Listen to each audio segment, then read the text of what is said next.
The wind arrives first, thin, knife cold, slipping through every seam in the timber like a thief.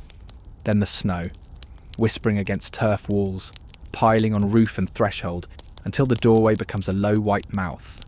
Inside the longhouse, the world shrinks to the glow of a single hearth. Smoke crawls along the rafters, blackening beams and tangling in hair. 40 breaths hang silver in the dark. You can hear the winter, wood fibres creaking, the faint hiss of wet wool steaming near the fire, a baby's small cough swallowed by fur blankets. It is the dead heart of a January night in Viking Age Scandinavia. Outside, the land is a blank page, fjord and field erased by drifting snow, sky a hard bowl of iron. The sun has become a rumour. It rises late, skims the horizon like a shy animal, and vanishes again before thought can fully catch it. This is not a disaster. This is the calendar. On the sleeping platforms along the walls, raised planks layered with straw, coarse wadmal wool and skins, bodies lie in close ranks. The householder and his wife nearest the hearth, children between older siblings, a widowed aunt at their feet, 2 farmhands at the draftward end, a shepherd curled against the post, a dog tucked into the hollow of a child's knees. The house has its own weather, warm near the fire, cold as a cave a few strides away. A world of meters and layers. To survive a winter like this, you don't heat the room. You heat the people, the bed, the breath between 2 sleeping faces. Listen. Somewhere under the floorboards, cattle shift in the byre. Their slow warmth rises through the planks. The longhouse is a machine, and the fuel is life itself. We moderns imagine winter as an inconvenience, not an enemy, a season managed by thermostat and schedule. For the people of the Viking Age, cold was a season of negotiation, and the terms were never fully settled. Warmth was engineered, rationed, and trapped. It was borrowed from the earth, from animals, from the human body, and from cleverness. The Norse did not like winter any more than we do. They simply learned to treat it as an ecosystem problem. Collect, store, direct and conserve heat across the body, the bed, the household, the farm, the village. Begin with the house. A Viking longhouse is not a castle. It is a living instrument tuned to a specific climate. Low profile to cut wind. Thick turf and timber for mass. Few openings. Light is a luxury. Draughts a debt. Over the central hearth, smoke collects beneath a smoke hood or along the ridge vent. Stinging eyes, blackening lungs, but buying warmth and insect control and food preservation in a single act. The roof becomes a slow smoker. Meat and fish cure in the rafters while soot seals thatch against weather and rot. Heat earned in one chore does 3 jobs. Archaeology shows the sensibility in small decisions. Doorways are doubled like airlocks, a wind porch or storm vestibule to catch the gale before it pours into the living space.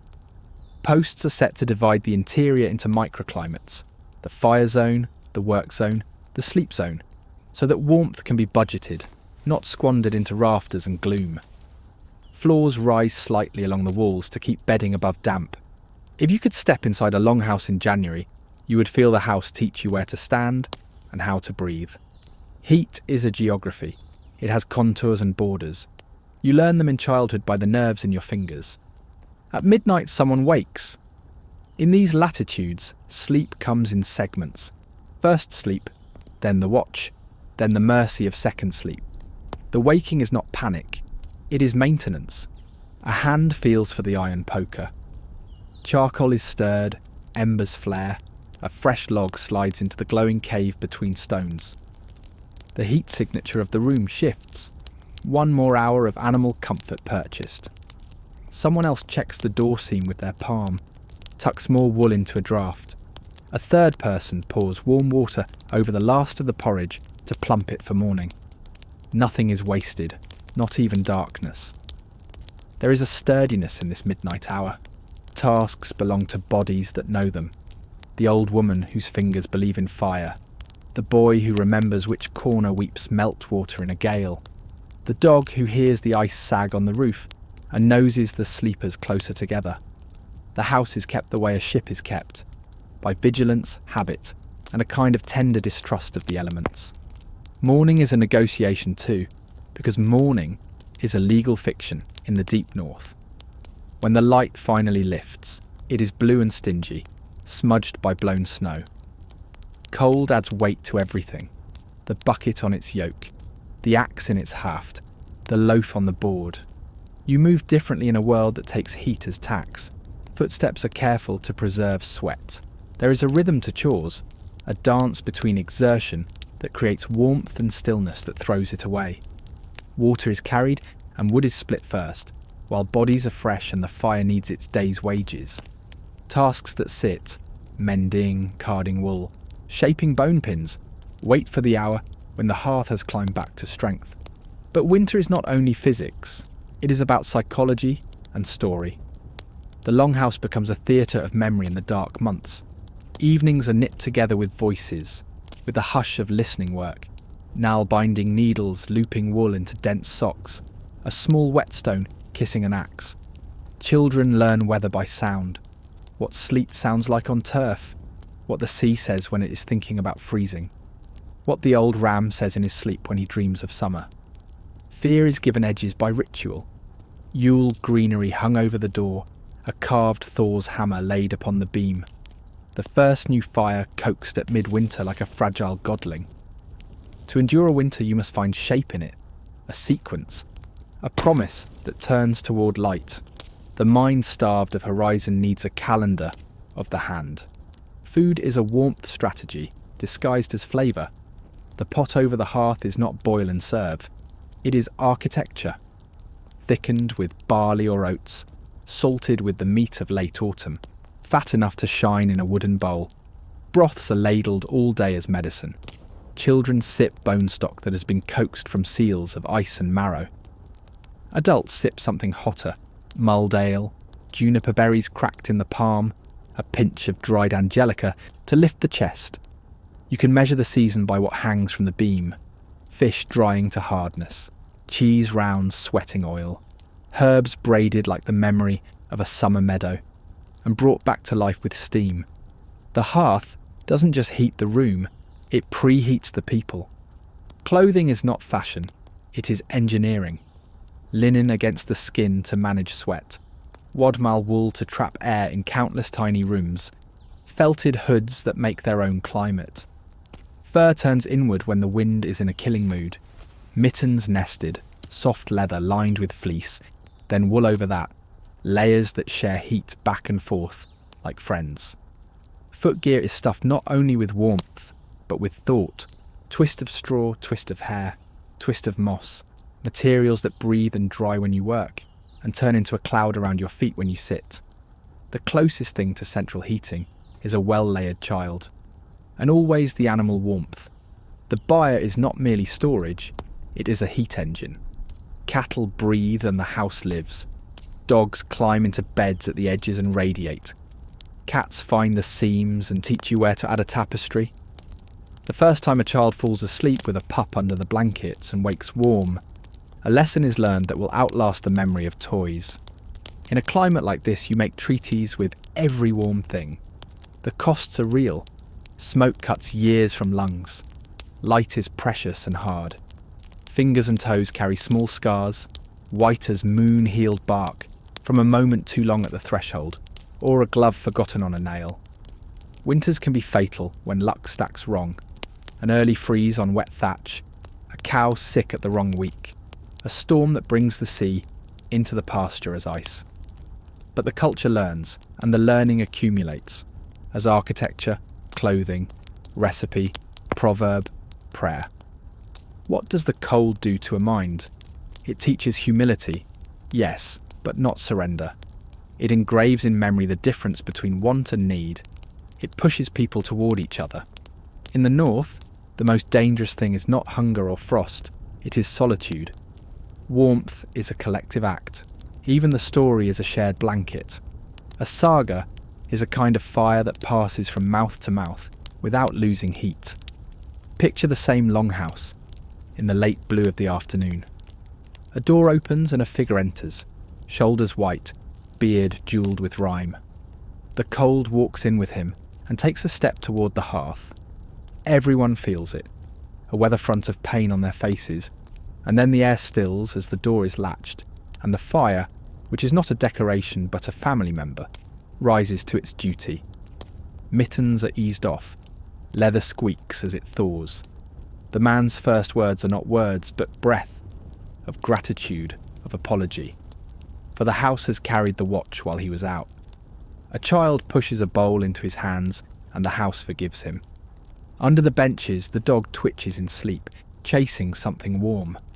We call these people Vikings, but that's a word for a moment, a job some men did for some seasons of some years.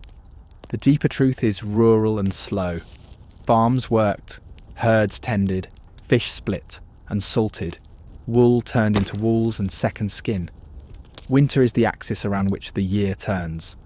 The raid and the voyage are dramatic, but they are possible only because a winter culture exists that hardens bodies, stocks larders, teaches patience, and remembers how to keep a spark alive through 13 hours of darkness and doubt. And this is the argument of our story. When we marvel at their endurance, we are not marvelling at heroism alone. We are marvelling at a system. Survival is not a trick. It is a network of small, disciplined acts repeated without glamour. A hearth relit at midnight. A curtain drawn with the grain of the draught. A sock made denser by a stitch older than written law. A doorway turned sideways to the wind. A sleeping platform angled a hand's breadth to keep a head higher than a stomach. The science hides in custom. The engineering hides in old hands. We, with our central heating and triple glazing, think we are strong because we rarely shiver. But remove the electricity and we are simply indoors in winter. They were not simply indoors, they were adapted. Before we leave this chapter, step once more into that night. The gale is still combing the thatch. The sea, somewhere beyond the ridge, mutters in its sleep. In the rafters, a hanging fish cracks quietly as the frost tightens it to iron. Then, small as a prayer, the ember bed gives a low rush. Someone smiled in their sleep. The house breathes. Tomorrow, we will open the machine. The fire was dying, and with it, so were they. Inside the longhouse, the air hung heavy with smoke and breath. 40 people huddled together in the dark, their silhouettes flickering against the orange glow of the central hearth. Beyond the thick oak walls, the night howled like a living thing, a storm so violent it had stripped bark from trees and turned the fjord into a frozen, jagged plain. The temperature had plunged far below anything a human body could endure. Without fire, their world would not simply become cold, it would become deadly. To live through a Viking winter was to fight a constant war, not against armies or invaders, but against the merciless cold that could kill in hours. And in that war, fire was not a luxury. It was the difference between life and oblivion.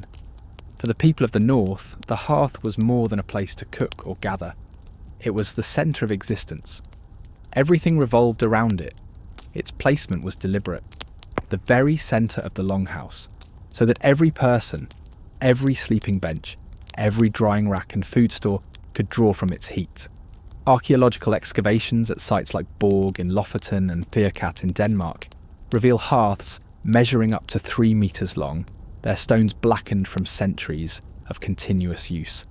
This wasn't just a practical choice, it was psychological. The hearth was the heart of the household, the source of warmth, light, food and safety. As long as the fire burned, there was hope. As long as embers glowed, life could continue.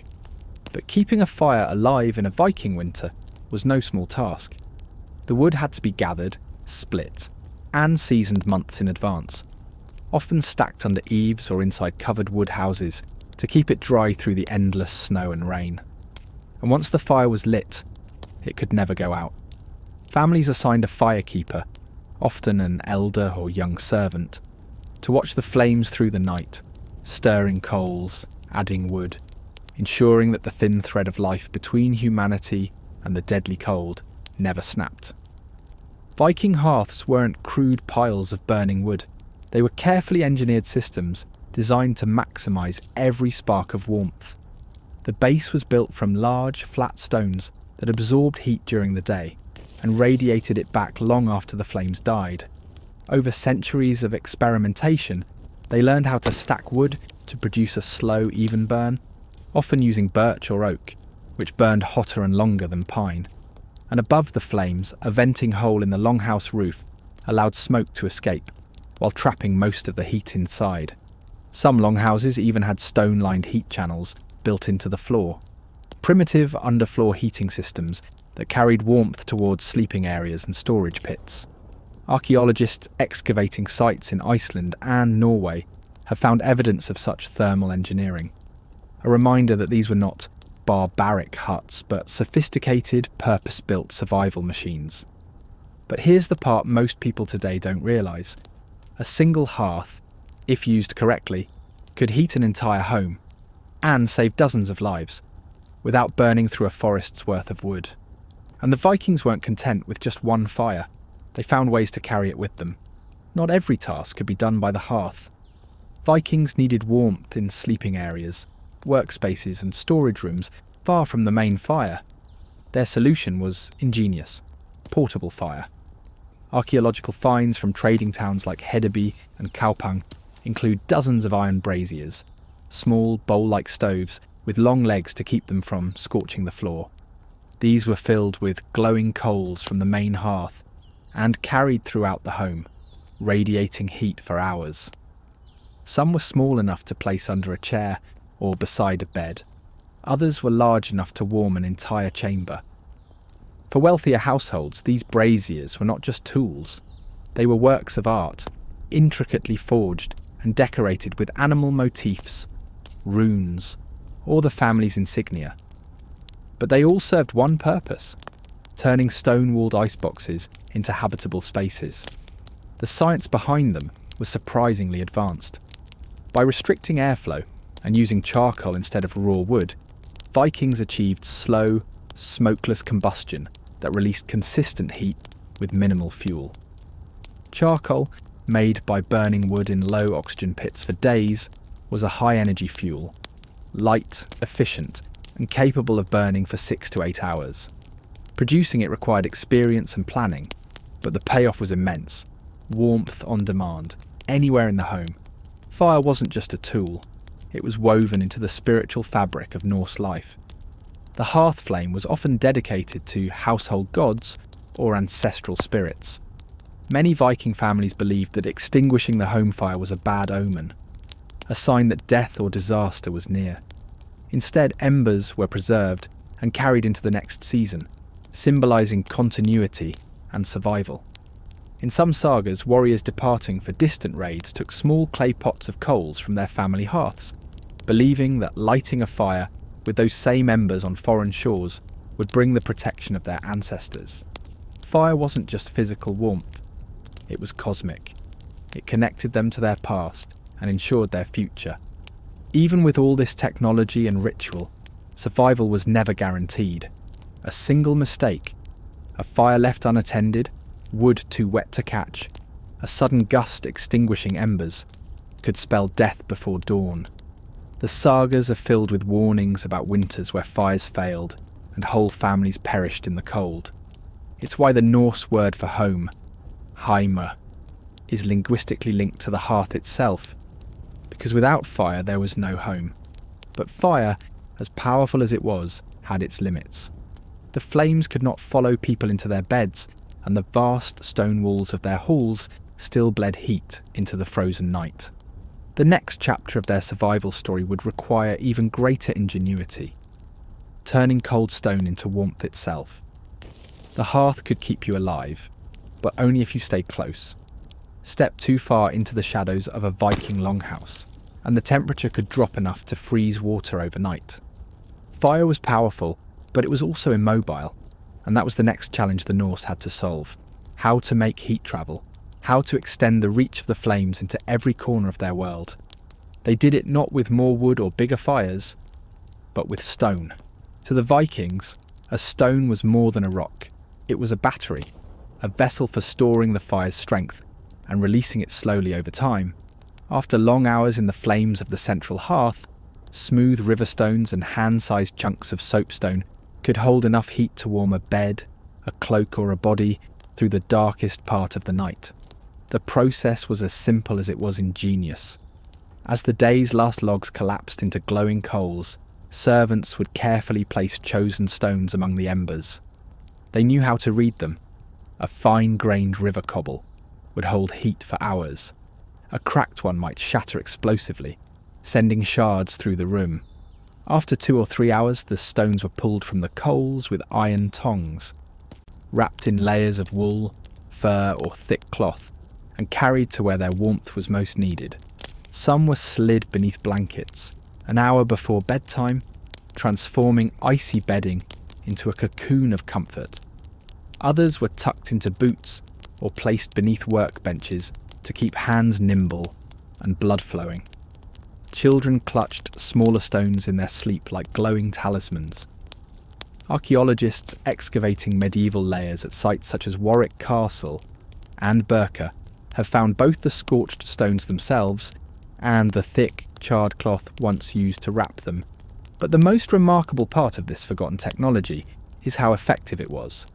A single stone weighing just 2 or 3 kilograms could radiate gentle heat for 6 to 8 hours, enough to outlast even the longest polar night. And it didn't end there. In wealthier homes, this nightly ritual became almost ceremonial. As darkness fell, servants prepared what were called night stones, heating, wrapping, and distributing them to every bed in the household. The master and mistress of the hall would receive the largest, longest-lasting stones, placed carefully beneath their furs before they retired.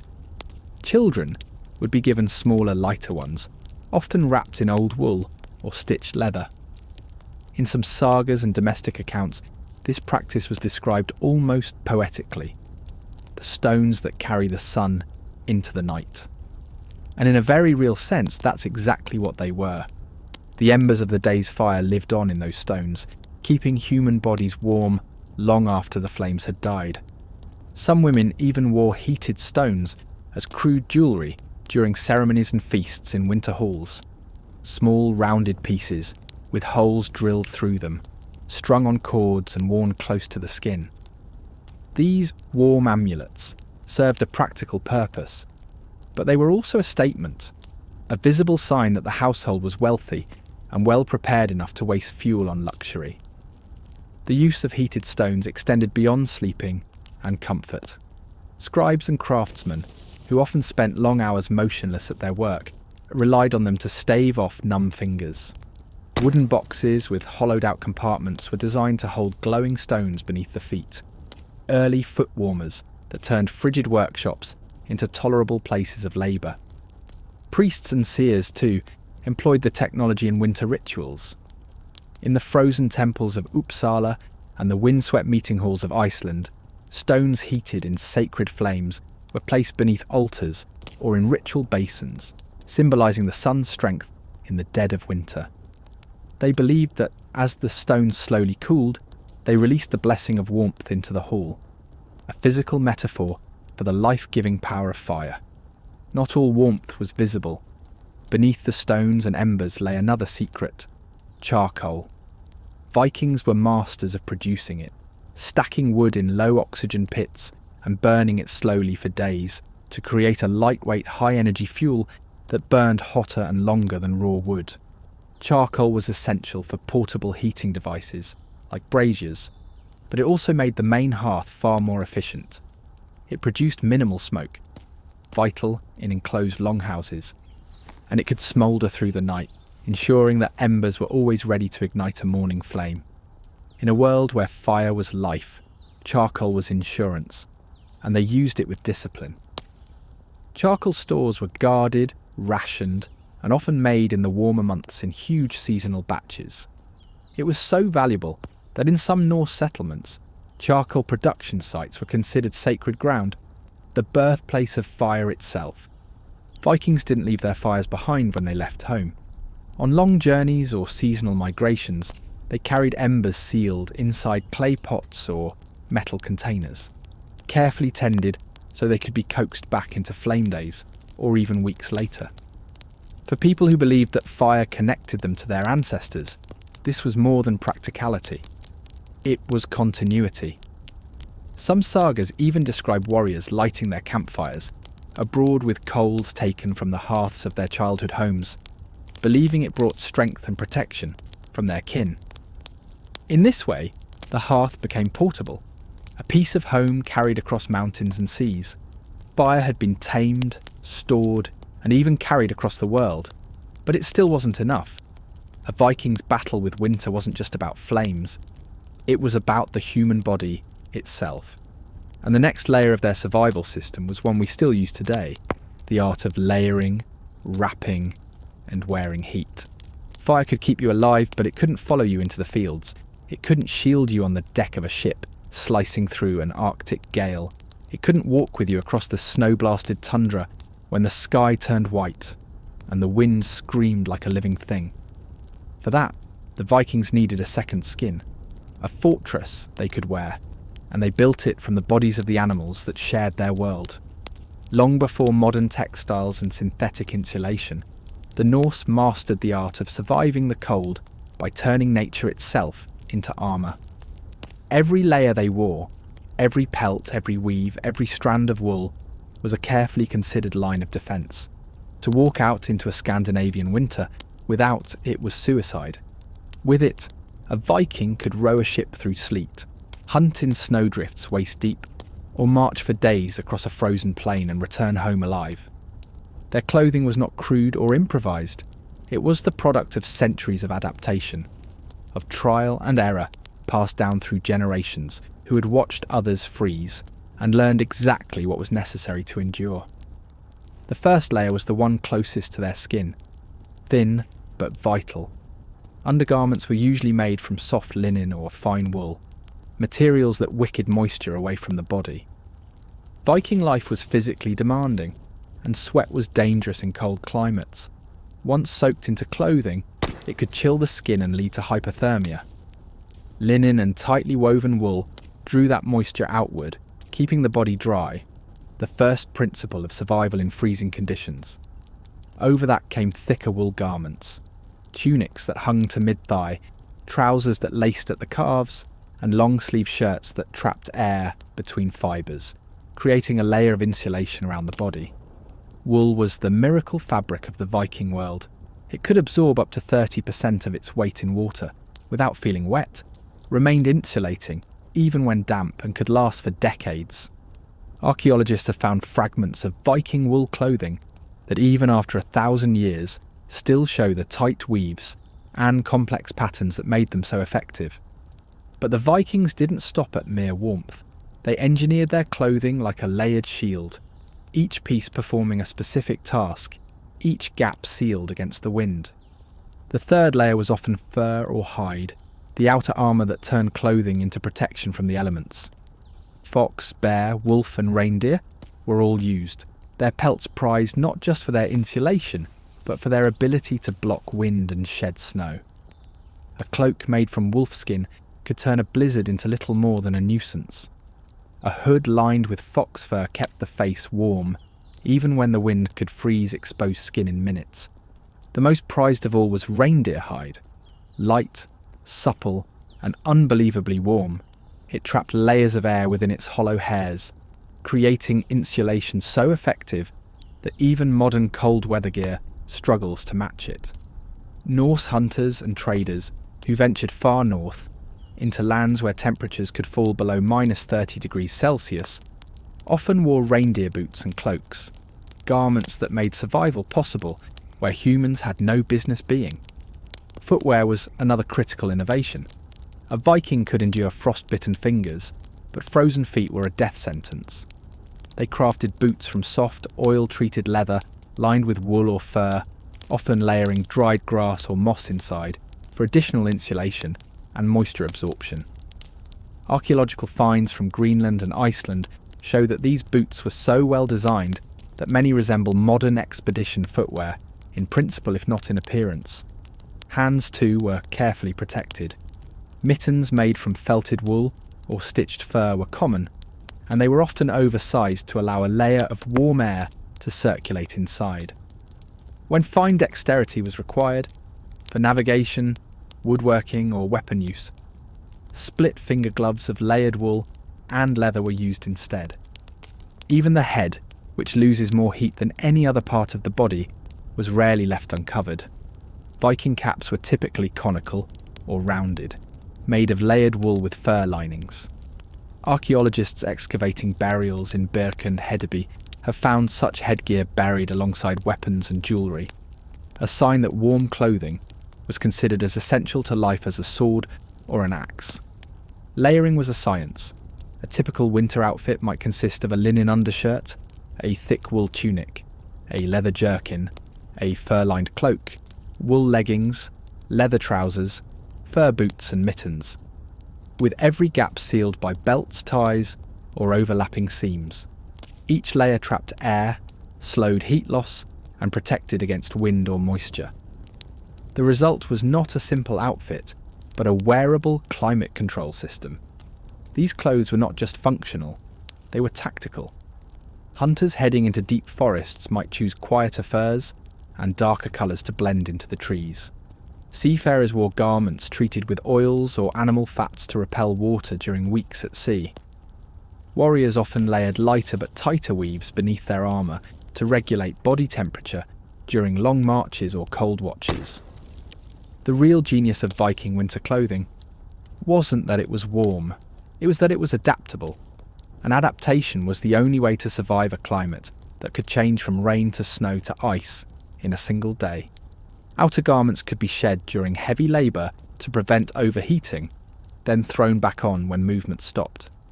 Cloaks doubled as blankets at night. Spare woolen wraps were carried on long journeys to replace those soaked by rain or sea spray. Everything was designed to be layered, removed and repurposed, a modular system centuries ahead of its time. There was also a deeper, almost spiritual dimension to this craft. Furs were not just materials, they were symbols of the animal's spirit and strength. A cloak lined with bear hide was believed to carry some of the bear's endurance. A wolf-skin hood was thought to give its wearer the animal's cunning and resilience.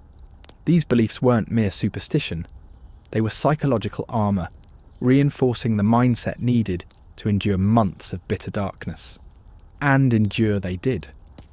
With fire at their centre and fur against their skin, Viking men and women could work in temperatures that would cripple a modern city. They could hunt, trade, raid, and sail when lesser societies retreated indoors. Their layered defences turned a hostile environment into a realm they could dominate. The remains of this technology still whisper their secrets from burial mounds and frozen bogs. Charred wool fibres clinging to bone, scraps of leather boots preserved in permafrost, fragments of reindeer hide cloaks found beside the bodies of those who pushed too far and never returned. Each piece tells the same story. One of relentless adaptation, of human ingenuity turned against nature's fury. Yet even the best clothing could not defeat the cold alone. Warmth had to come from within as well, and so the Vikings turned to the one thing they could control beyond fire and fabric, the food that fueled their bodies and the meals that prepared them to face another frozen day.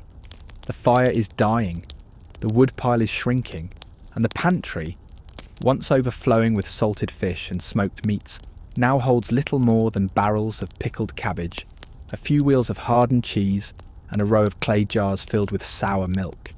Outside, the world is locked in ice. The rivers are frozen, the fjords sealed with drifting sheets of white, and the fields lie buried under meters of snow. Hunting is impossible. Fishing means hacking through thick ice for a chance at a single trout. This is the season the Vikings called Hungerwinter, the hunger winter. And for those who survived in the far north, it was not a rare disaster. It was a predictable, relentless season that tested not just strength, but every ounce of ingenuity the human body could muster. Imagine eating less than 1,000 calories a day for weeks, and still needing to chop wood, haul water, and keep your children alive. Most modern humans would collapse. The Vikings adapted. The people of the north understood a brutal truth about nature. In winter, food is not just fuel, it is fire. Without it, no hearth could save you. No fur could warm you. And so they built entire food systems around endurance. The first key to their survival was not abundance, It was preservation. From early autumn onward, Viking households transformed their settlements into giant winter pantries. Fish were cleaned, salted, and hung from rafters to dry in the cold wind until they hardened like wood. Meat from slaughtered livestock, animals they couldn't afford to feed through winter, was smoked above slow fires for weeks, sealed inside wooden barrels or buried in snow-packed cellars. Even milk was transformed, churned into butter, aged into cheese, or turned into tangy, long-lasting skyr. But this wasn't just about storage, it was about transformation. These preservation methods fundamentally changed the nutritional profile of their food. Fermentation boosted gut health and nutrient absorption. Drying concentrated calories, smoking preserves fats, the single most vital nutrient for enduring cold. The colder the climate, the higher the fat. Modern science confirms what Viking wisdom already knew. Fat burns slowly, producing more heat per gram than any other nutrient. It wasn't indulgence, it was survival. Inside a Viking longhouse, every calorie was a calculation. They knew instinctively what modern physiology has measured. A body fighting extreme cold needs far more energy. Metabolism rises, blood pumps faster, muscles shiver to generate heat. Without fuel, the body cannibalizes itself. This is why the Norse diet was dominated by energy-dense foods. Seal blubber and whale fat were prized along coastal settlements. One spoonful could equal a small meal. In inland regions, bacon, lard and marrow-rich broths were essential. Butter was not a condiment, it was medicine. Warriors drank it melted into broth before setting out on winter journeys. Farmers stirred it into porridge to keep their bodies burning hot through the night. And it wasn't just fat. Protein, from dried fish, smoked lamb, or preserved game, rebuilt the muscles torn down by endless physical labour. Carbohydrates, mostly from barley and oats, provided quick-burning fuel. Together, these macronutrients worked like a carefully balanced fire. The carbs sparked the flame, the protein fed it, and the fat kept it roaring for hours. Even drinking was strategic. Weak ale and fermented whey, both staples, provided calories, hydration, and gut-friendly bacteria. In some places, these calorie-rich liquids were more vital than water, which froze too quickly and required too much fuel to melt. But the Vikings did not merely endure hunger, they trained with it. Fasting, whether intentional or forced by scarcity, became a kind of biological conditioning. Sagas and later medieval sources speak of warriors boasting about how many days they could go without food. And archaeological evidence, including isotope analysis of bones, shows fluctuating nutrition levels across seasons, suggesting cycles of feast and famine were built into the Viking year. Modern science has begun to understand why this mattered. Periodic fasting increases metabolic flexibility, the body's ability to switch between burning carbohydrates and fat. It also triggers cellular repair processes and reduces energy expenditure, crucial for survival when food is scarce.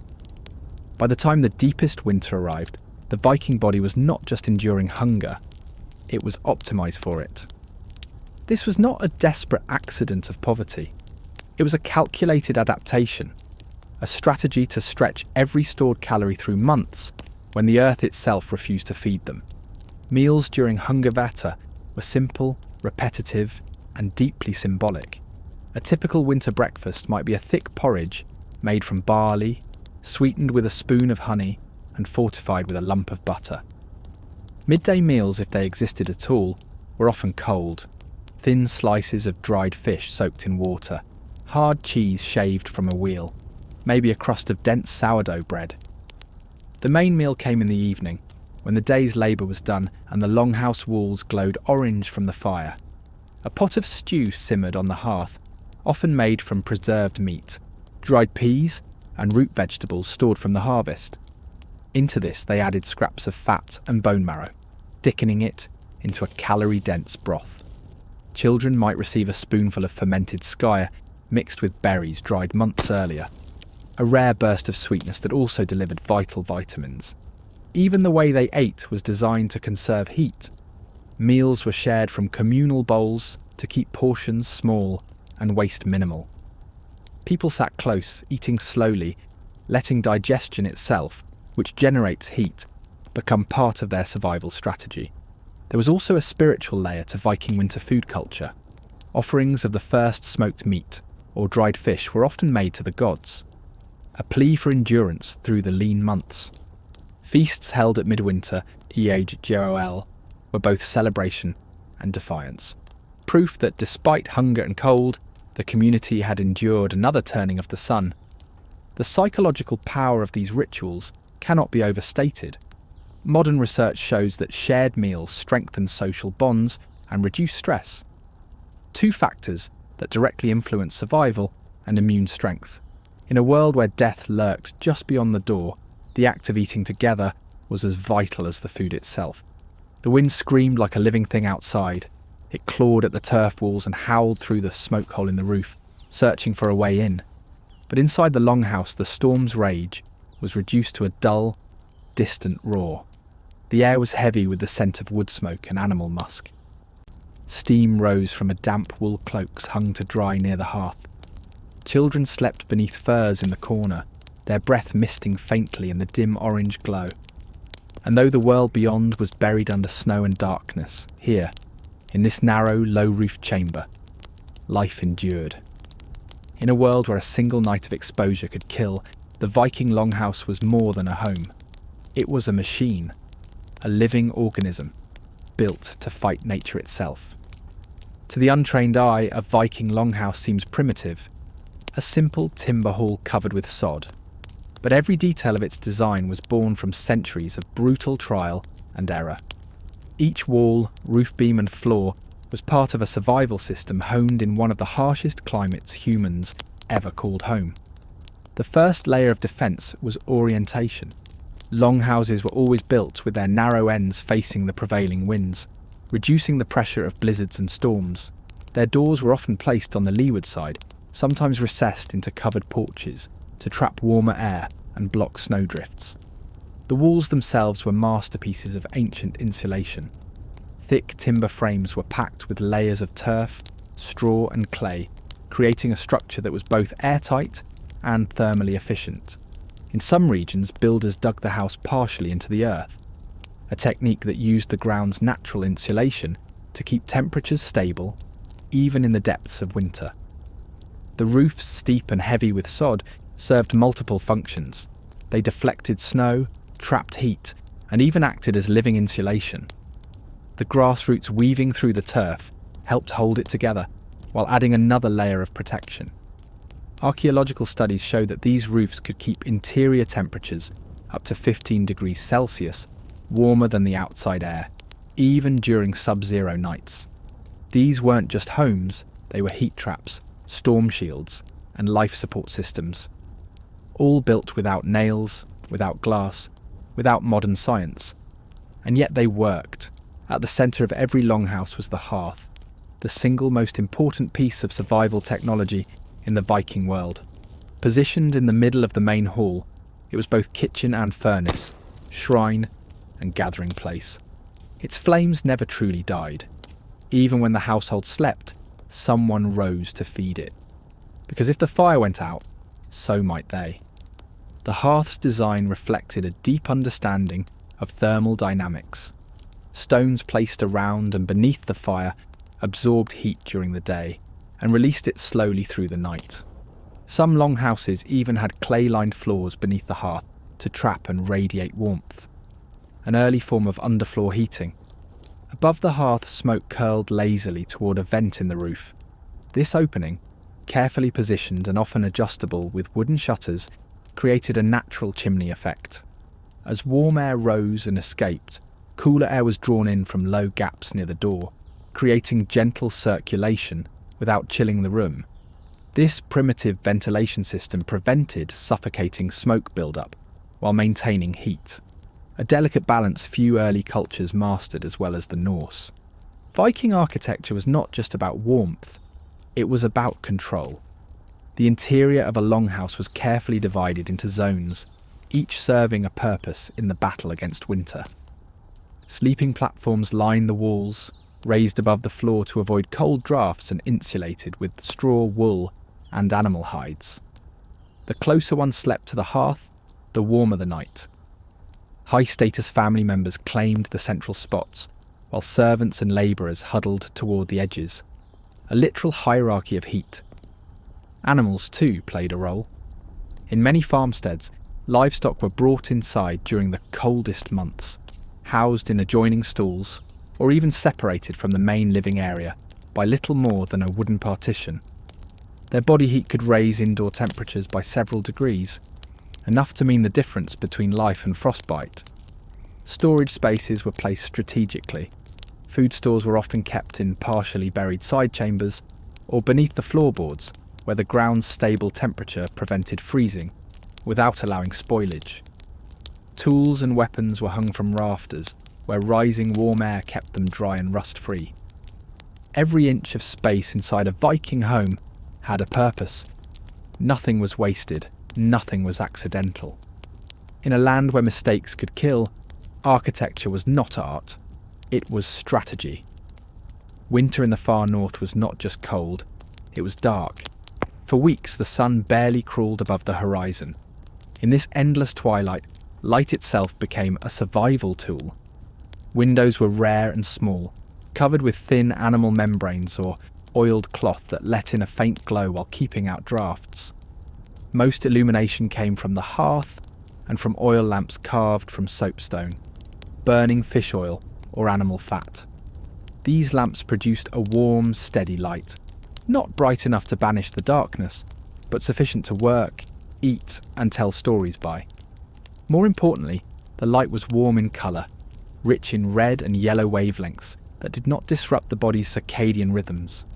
Without knowing it, the Vikings had built homes that protected not only their bodies but their sleep cycles, something modern science is only now beginning to understand. While the longhouse was the heart of Norse domestic life, it was only part of a broader architectural survival system. Around it, other structures formed a defensive ring against winter's threats. Smokehouses, granaries, and storage sheds were built partially into hillsides or mounded with earth to maintain stable temperatures. Bathhouses, where hot water and steam helped cleanse and warm the body, were sometimes located nearby. A luxury, yes, but also a vital part of winter health. Even fences and outbuildings were part of the thermal equation. By breaking the wind and channeling snowdrifts, they helped protect the main living areas from the worst of the storms. Some settlements were even arranged in U-shaped clusters, with houses facing inward to create sheltered courtyards where daily tasks could continue despite the weather. The sun had abandoned them. For weeks now, the horizon had remained empty. No dawn, no dusk, just a dim twilight that faded into blackness. The air was so cold that the sound itself seemed to freeze. The creak of a wooden door or the bark of a distant dog hung unnaturally long in the stillness. Inside the longhouse, the fire burned without pause, but even its orange light felt powerless against the vast, devouring dark pressing against the walls. It wasn't the wolves or starvation that most people feared in a northern winter. It was the darkness. A darkness so total and unrelenting that it could break even the strongest mind. In the far north of Scandinavia, the sun disappears for months each winter. Even farther south, daylight can shrink to less than 5 hours. For the people of the Viking Age, this was not just a seasonal inconvenience. It was a fundamental fact of existence. The polar night, Mørketid, the dark time, shaped their lives as much as the fjords and the sea. Without sunlight, days lose their rhythm. Time blurred into one long twilight. Crops could not grow, animals hibernated, and travel became almost impossible. But perhaps the greatest challenge was psychological. Extended darkness disrupts circadian rhythms, the internal clock that governs sleep, hunger, mood and energy. Modern science knows that lack of light suppresses serotonin and disrupts melatonin production, leading to depression, insomnia and fatigue. The Vikings, without knowing why, knew this danger intimately. Many did not fear dying of hunger or frostbite. They feared losing themselves to the endless night. The first line of defence against the darkness was ritual. Across the Norse world, people created artificial rhythms to replace the sun's vanished cycle. Day and night were no longer measured by light, but by fire and custom. The hearth became a clock. It was fed at specific times, not just for warmth but to mark the passage of hours. Meals were scheduled with careful regularity, even when the outside world gave no signal to do so. Chores, storytelling, worship, all followed a strict rhythm designed to anchor the human mind against the chaos of timelessness. Festivals also became crucial. Chief among them was Yule, the great midwinter celebration. Held around the winter solstice when the sun was at its lowest, Yule was far more than a feast. It was a declaration of hope, a ritual reminder that the darkness had limits. Bonfires were lit, torches carried, and animal sacrifices made to the gods of light and rebirth. Every flame was a promise. The sun will return. Even in small households, daily acts of lighting carried symbolic power. Oil lamps were kept burning not just for sight, but as talismans against despair. Children were told stories of Sol, the sun goddess, who would one day drive her chariot across the sky again, pursued by the wolf skirl. These myths were not mere entertainment. They were medicine for the soul. Modern science has given a name to what the Vikings knew intuitively: seasonal affective disorder. But 1,000 years ago, they developed cultural and psychological tools to fight it without knowing the cause. One was community. During the darkest months, isolation could be deadly. Entire families, sometimes extended kin networks, lived, worked, ate and slept in the same shared space. Privacy vanished, but so did loneliness. Humans are social animals, and the presence of others provides emotional stability. Archaeological evidence shows that settlements often built their longhouses larger than necessary, suggesting they deliberately gathered more people inside during winter than space alone required. Another was purpose. The sagas emphasise winter as a time for planning, crafting and storytelling, activities that keep minds engaged and futures imagined. Warriors repaired weapons, women wove new garments, and farmers plotted next year's planting. Even idle talk around the fire served a purpose. It reminded people of their place in a larger story. In a world without clocks or calendars, meaning itself became a survival tool. Norse mythology is filled with stories about darkness, not as mere absence of light, but as a cosmic force to be reckoned with. The wolf Fenrir, swallowing the sun during Ragnarök, the frost giants lurking beyond the world's borders, the endless void of Ginnungagap from which creation first emerged. These stories gave shape to fear, and, in doing so, made it bearable. The goddess Sol and her brother Mani, the moon, were not just celestial bodies but characters locked in an eternal struggle against chaos. Their pursuit across the sky explained not just the passage of time, but the cycle of light and dark itself. This mythic framework gave people a sense of order, even when nature seemed indifferent. During the worst of the winter, seers and wise women were often consulted. They interpreted dreams and omens, offering reassurance that the dark months were part of a divine pattern. Archaeological evidence of ritual deposits, including sun symbols carved into wood or bone, suggests that households practiced small-scale rituals to call back the light. With the world outside frozen and silent, sound became another defence against the darkness. Storytelling reached its height during winter. Skalds, poets and bards were welcomed into halls to recite sagas and ancestral tales. These stories were more than entertainment. They were a mental architecture, connecting people to their past and projecting them into a future beyond the cold. The rhythmic chanting of poetry, the repetition of myths, and the communal act of listening all help to regulate psychological states.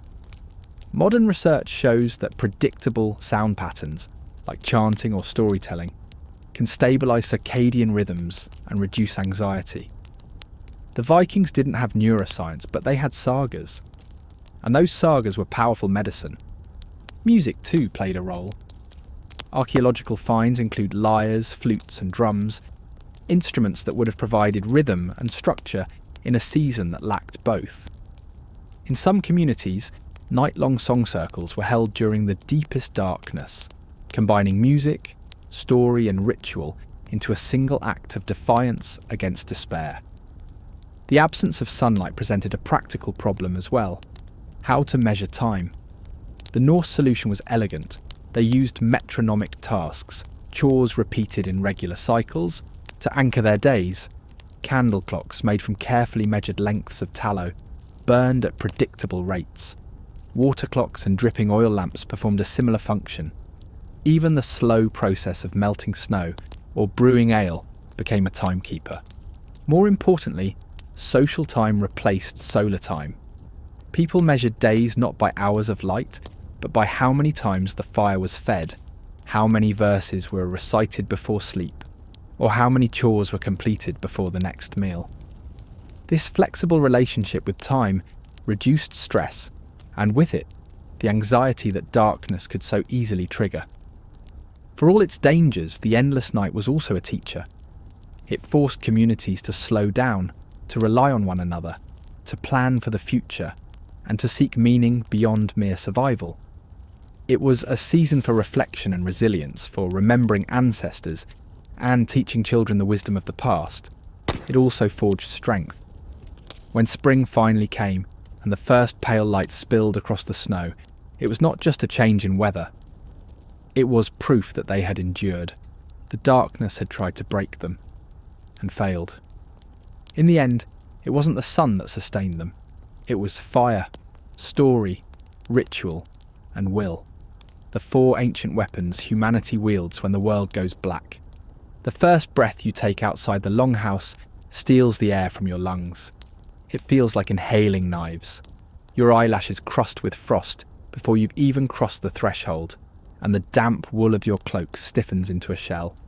The night sky above is a frozen abyss, stars sharp as spear points, the moon a pale wound over the black horizon.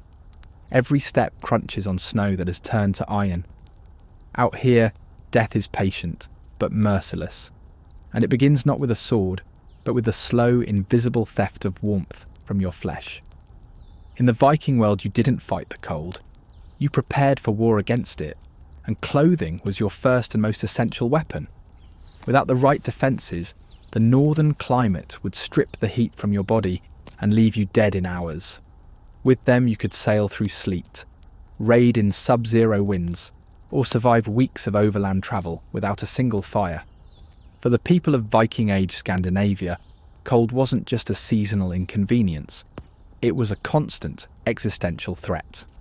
In much of Norway and Sweden, winter temperatures regularly plunged below -20 degrees Celsius, -4 degrees Fahrenheit, and the wind chill near the coasts could make it feel colder still. There were no weather forecasts, no modern insulation, and no synthetic materials. A sudden storm or an unexpected freeze could mean death for anyone caught unprepared. The sagas make frequent mention of this elemental foe. In Egil's saga, warriors on a winter campaign must wrap themselves in every scrap of hide and wool to keep death from creeping into their bones. In Gretti's saga, a farmer who sets out lightly dressed in a sudden snowstorm is found frozen stiff by morning, his clothes soaked and clinging to his skin like ice. Such stories were more than cautionary tales. They were reminders that the cold was always hunting. If fire was the heart of survival, then clothing was the skin. The Vikings were masters of transforming the materials around them into protective layers that could keep life inside the body where it belonged. The most crucial of these was wool, the undisputed champion of Viking survival.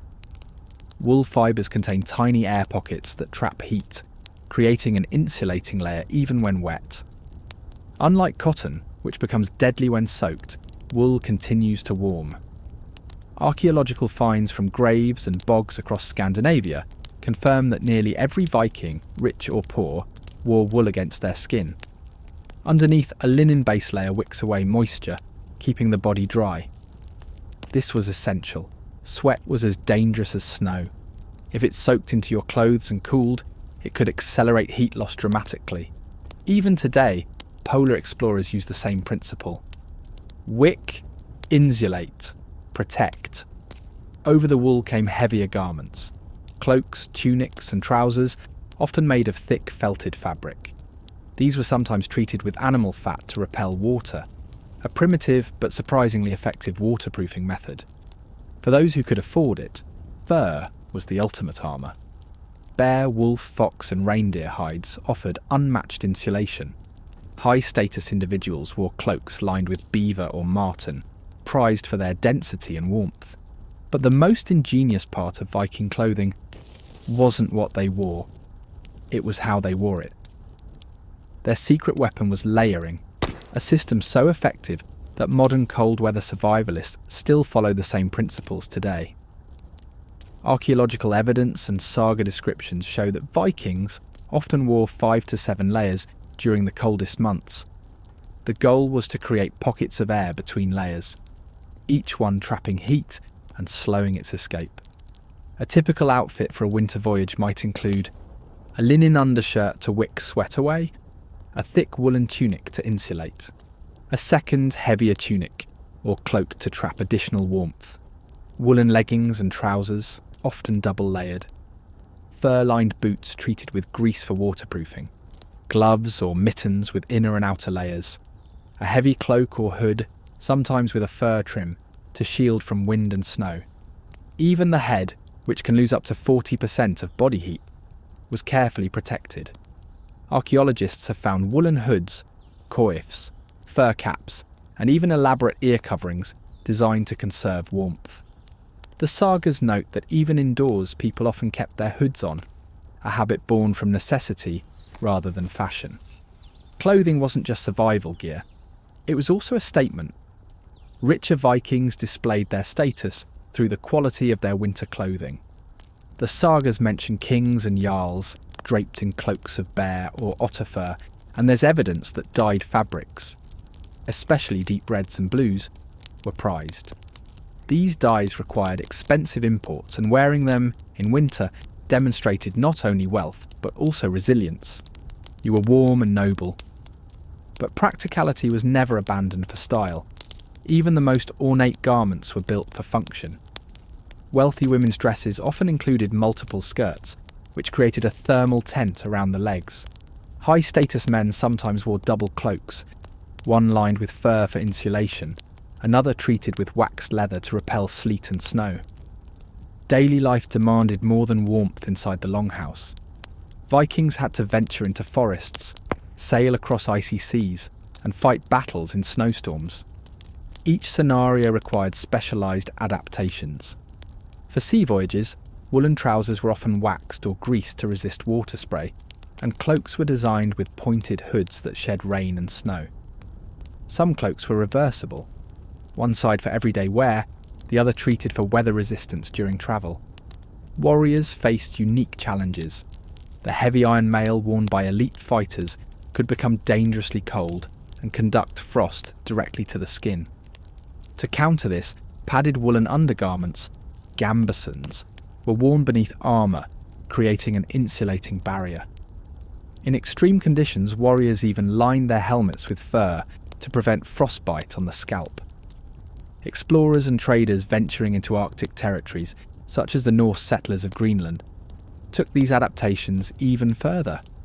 Archaeological finds from Greenlandic settlements show evidence of layered boots packed with moss for insulation, and multi-layered mittens constructed with air gaps to trap warmth. The ground was perhaps the most dangerous enemy of all. Standing for long hours on frozen earth or ship decks could leach heat rapidly through the feet, a death sentence in extreme cold. Viking footwear was therefore an art form in itself. Shoes were typically made of multiple layers of leather, often with wool or fur lining. Some were stuffed with straw, which trapped air and absorbed moisture. Archaeological finds from sites like Hedeby and York show intricate stitch patterns that minimise seams, reducing points where water could seep in. Boots often extended above the ankle and were tied tightly to prevent snow from entering. For travel over ice, some were reinforced with iron studs for traction.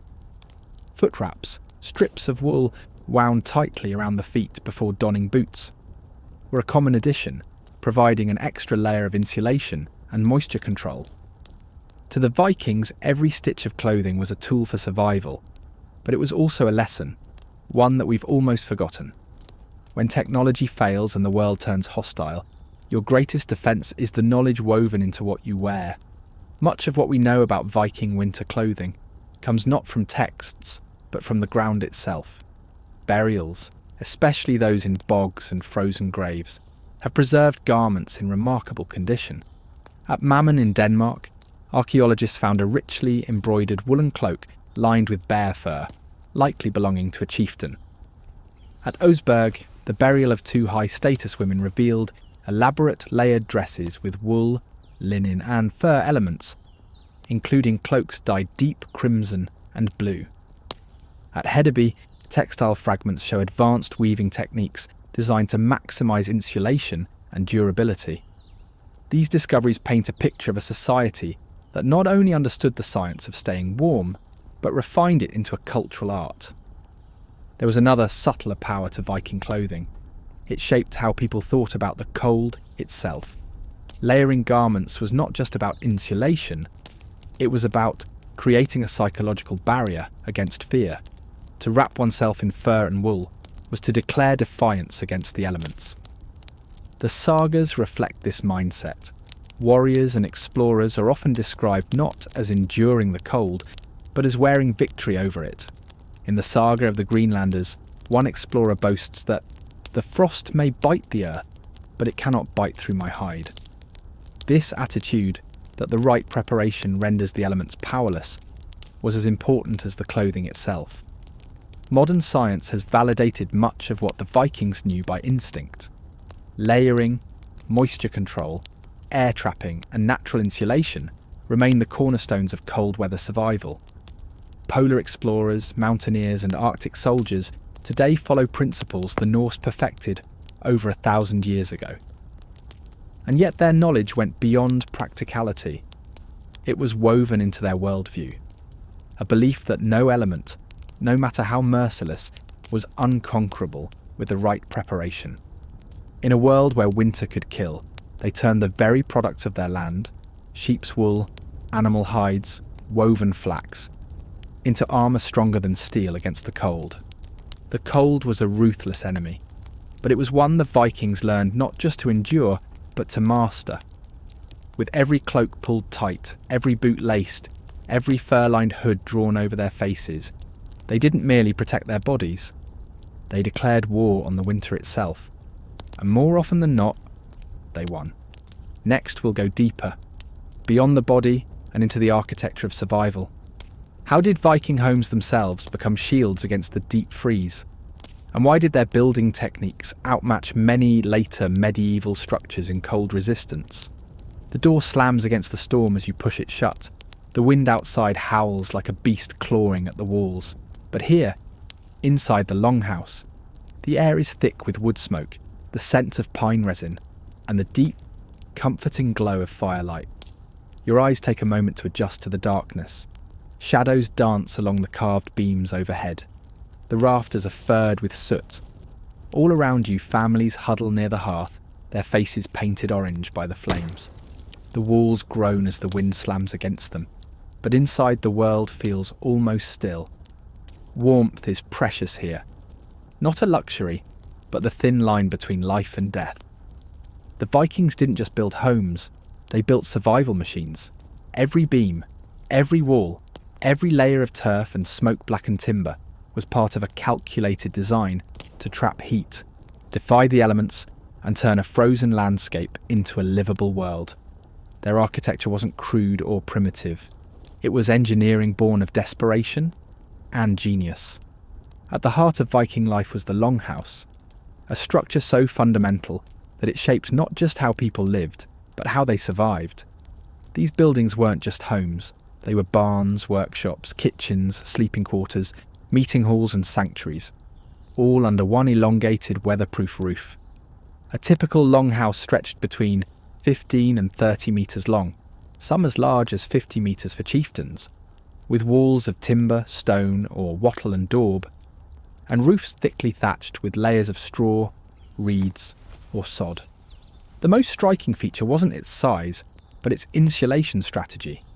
In an age before chimneys, thermostats, or insulation panels, the Vikings turned to nature's own materials: earth, turf, wood, and wool, and built warmth from the ground up. The foundation of a longhouse was never just wood set upon stone. It was a deliberate thermal barrier. Builders dug the floor slightly below ground level, a design choice that seemed simple, but made a huge difference. The earth itself acted as insulation, maintaining a relatively stable temperature even when the air outside plunged far below freezing. Walls were often double layered, an inner frame of timber planks, packed with moss, straw, or animal hair, and an outer shell of turf or clay. This trapped warm air inside and blocked drafts. In regions where stone was plentiful, the base of the walls might be built from rock, not just for strength, but because stone absorbed daytime warmth and slowly released it into the house through the night. The roof was a masterpiece of adaptation. Thatched with dense layers of straw or covered with sod, it was thick enough to retain rising heat while still allowing smoke to escape. Archaeologists studying Viking longhouses in Iceland and Norway have measured turf roof thicknesses of over 30 centimetres, equivalent to modern insulation standards in some regions. Modern architects call it passive insulation. The Vikings just called it home. No element of Viking construction was more ingenious than their use of earth itself as insulation. By the early 9th century, turf-walled houses were common throughout Iceland and Greenland, regions where timber was scarce but cold was constant. Turf, the dense root-bound upper layer of soil, has extraordinary insulating properties. When cut into blocks and stacked like bricks, it forms walls that are both windproof and thermally efficient. A well-built turf wall could keep the interior temperature stable, even when the outside air dropped to minus 25 degrees Celsius. In Iceland, many homes had walls up to 1 metre thick, made entirely of stacked turf. These absorbed and retained the heat from cooking fires and human bodies, releasing it gradually over time. In Greenland, Norse settlers combined turf with stone to create walls that could withstand the brutal polar climate, a technique so effective that some turf houses from the 10th century are still standing today. At the centre of every longhouse burned a fire, not just for cooking, but for survival. This central hearth was the single most important feature of Norse architecture.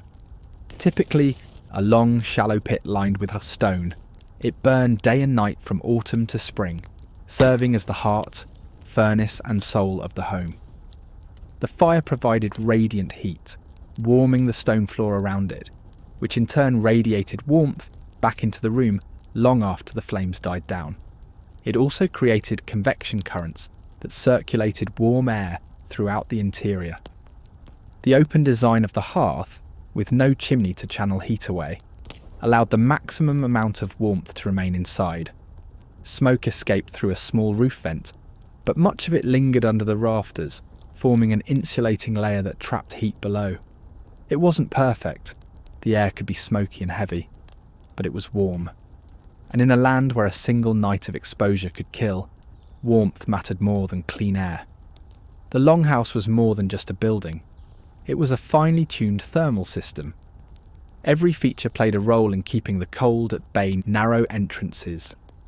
Doors were small and often doubled with a wind porch to prevent drafts from rushing in.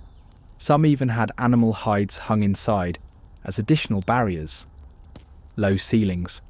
By keeping the ceiling low, builders reduced the volume of air that needed heating, a simple but vital principle of thermal efficiency. Interior layout, sleeping platforms and work areas were positioned closest to the hearth, while storage and less frequently used spaces were placed near exterior walls, where temperatures were cooler. Heavy curtains and partition walls, woolen drapes and wooden screens were used to divide large spaces into smaller, warmer compartments. These not only conserved heat, but created microclimates where families could sleep comfortably even when the rest of the hall remained chilly. Inside a Viking longhouse, survival wasn't just about heat. It was about layers of defence. Each choice, from a thick turf wall to a wool curtain, was another shield against nature's relentless assault. The architectural design of longhouses also amplified one of the most reliable heat sources of all: people. With extended families, servants, and sometimes livestock living under one roof, the combined body heat significantly warmed the interior. A single human body emits roughly 100 watts of heat. A household of 20 people could generate as much warmth as a small wood stove, a fact the Vikings understood intuitively. This is why sleeping platforms were built close together and often enclosed with thick curtains, not only to trap heat from the hearth, but to harness the heat radiating from human bodies themselves. In particularly cold regions, livestock were sometimes brought indoors or housed directly adjacent to the longhouse. Their body heat, rising through floor vents or shared walls, provided free and reliable heating, a technique still used in traditional Scandinavian barns today. While the basic principles of longhouse construction remained consistent, local conditions shaped important variations. In Norway's fjordlands, where timber was abundant, houses were built from heavy logs with moss-packed seams. In windswept Iceland, turf dominated, and homes were often built partially into hillsides to harness the earth's stable temperature. In Greenland, where conditions were most extreme, houses were sunken deeper into the ground and oriented carefully to shield entrances from prevailing winds. Archaeological excavations show that Viking builders paid close attention to prevailing weather patterns. Entrances often faced south to capture winter sunlight, while hearths were positioned to distribute warmth evenly. Some houses even incorporated rudimentary underfloor heating, channels that directed warm air from the hearth beneath the sleeping platforms. Fire didn't just warm the body, it warmed the mind. The hearth was the centre of social and psychological life in the Viking world. Around it, families ate, told stories, conducted rituals, and planned voyages. Its steady glow was a symbol of safety and continuity, a beacon against the terrifying vastness of the northern dark. The sagas speak of the fire that never dies, a poetic phrase describing both the literal hearth and the enduring spirit of the household. Keeping the fire burning was a sacred duty. Letting it die was more than a mistake. It was a failure to protect the family from the chaos of winter. Modern architects studying Viking homes are often astonished at their efficiency. Despite the absence of modern materials or technology, these buildings achieved remarkable levels of thermal comfort, using only what the land provided. Their principles, earth insulation, passive heating, wind barriers, and shared warmth, are now echoed in sustainable building design around the world. In fact, many modern earth houses and passive homes borrow directly from Viking techniques: partially buried floors, turf-covered roofs, and strategic use of thermal mass. The Viking longhouse wasn't primitive, it was centuries ahead of its time. The Vikings did not conquer the cold by fighting it. They absorbed it, building homes that became part of the landscape, using the earth's own strength to keep life inside. Their longhouses weren't just shelters, they were fortresses against the ice. Proof that even in the harshest environments, human ingenuity could carve out a warm and living world. Next, we'll move beyond walls and fires, into the rituals, routines, and daily strategies that made life bearable during months of darkness. From dawn chores to night-long vigils, we'll explore how Vikings structured their days to keep the cold from creeping into their bones and their spirits. The storm outside has been raging for 3 days. Snowdrifts climb the walls like frozen waves, and the doorway is nearly buried. Beyond it, the world is white, silent, and merciless. But inside, the longhouse is alive. Sparks hiss in the hearth. A baby cries softly in the shadows. Somewhere near the entrance, an axe thuds against a chopping block. The air is heavy with smoke and the rich scent of boiling stew. This is winter life, not in days or weeks, but in the long, unbroken rhythm of survival. For the Vikings, survival in winter wasn't just about enduring the cold. It was about outsmarting it. They did this not with technology, but with routine. Every hour of every day was part of a carefully choreographed dance of fire, food, labour, and rest. A pattern honed over centuries to keep bodies warm, bellies full, and minds strong in the dark. The concept of morning is different when there's no sunrise. In winter, the day often began in near total darkness. Time wasn't measured by light but by ritual. The first sound each day was usually the stirring of the hearth. Embers fanned back to life, fresh logs stacked carefully, smoke coiling toward the roof vent. Before anything else, fire came first. A dying hearth was a disaster. It meant hours spent coaxing new flames from embers. And it meant cold seeping back into the house. Keeping the fire alive was so vital that it was often entrusted to the most experienced member of the household. In some sagas, this person is described with almost priest-like reverence. The guardian of warmth, the keeper of the heart. Once the fire roared again, the house awoke. Water was warmed, and the first meal, often a simple porridge made from oats or barley, was prepared. It wasn't just food, it was fuel, packed with fat and honey to help bodies resist the cold. A warm breakfast wasn't optional. It was armour. The daylight, what little there was, dictated much of the day's work. Every task, even the smallest, was tied to the struggle against winter. Men ventured briefly outside to gather firewood, check animal shelters, repair fences, or break ice in the water troughs. Axes, saws, and sledges were essential tools, and wood piles were a measure of security. Women tended the hearth, mended clothing, spun wool, and prepared food for the evening meal. These were not idle chores. A poorly mended cloak or a weak stew could mean sickness or death. Children collected kindling, fetched water, and cared for smaller animals. It was their duty to keep the firewood supply near the hearth full, a constant, invisible task that never ended. Nothing was wasted. Not time, not energy, not warmth.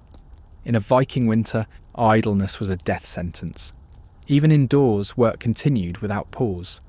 Blacksmiths set up small forges near the hearth, repairing tools and weapons. Carpenters shaped sled runners and furniture. Women carded wool or wove heavy cloaks on upright looms, their fingers red from the cold, but never stopping. Every object made in winter, every tool, garment and rope, was preparation for spring, when raids, farming and voyages would resume. Food punctuated the day like a heartbeat. Meals weren't just nourishment. They were deliberate bursts of warmth, timed to sustain body heat and morale. Midday meals were hearty but practical, thick soups made from beans and root vegetables, sometimes with salted fish or dried meat added for protein. Bread was served warm, never cold, and often soaked in broth. At night, dinner was the most important meal, served near the fire with everyone gathered close. It was often followed by hot drinks, spiced ale, warm milk with honey, or herbal infusions that eased breathing in the smoky air. Eating together wasn't just about sharing food, it was a psychological anchor. The hearth became a circle of safety and community. The cold couldn't touch you there. Life inside the longhouse moved in cycles, defined by light and heat. Work gave way to storytelling, music, and games in the evenings.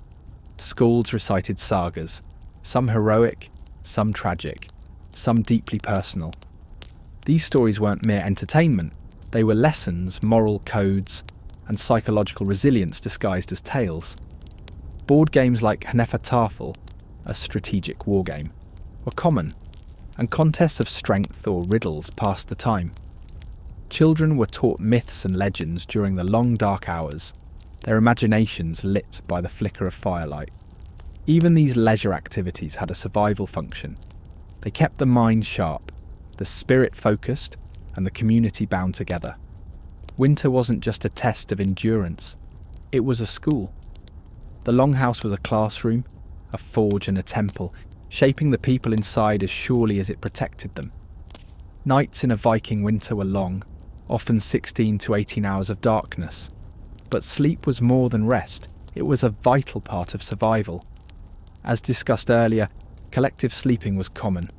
Entire families, and sometimes guests or servants, shared a single large bed platform, covered with layers of wool blankets, animal skins, and fur. The body heat generated by this closeness could mean the difference between waking up and freezing before dawn. Children were placed in the centre, where warmth was greatest. The elderly and sick were also shielded by layers of younger, stronger bodies. Heavy curtains were drawn around the sleeping space, creating a miniature room within the room, a heat capsule against the night. This wasn't about comfort, it was about physics and survival. Daily routines were not purely physical. Spiritual practices were deeply woven into winter life. Each day often began or ended with offerings to household spirits, landvettir, or prayers to gods like Thor for strength and Freyr for fertility and light. The darkest nights around the winter solstice were marked by sacred observances like Yule, where people feasted, sang and burned great fires to honour the returning sun. Animals were sacrificed, mead was poured as libation, and oaths were sworn for the coming year. These rituals were more than religion. They were psychological armour. They gave meaning to the suffering, a promise that the darkness would end. Perhaps the hardest part of Viking winter wasn't the cold.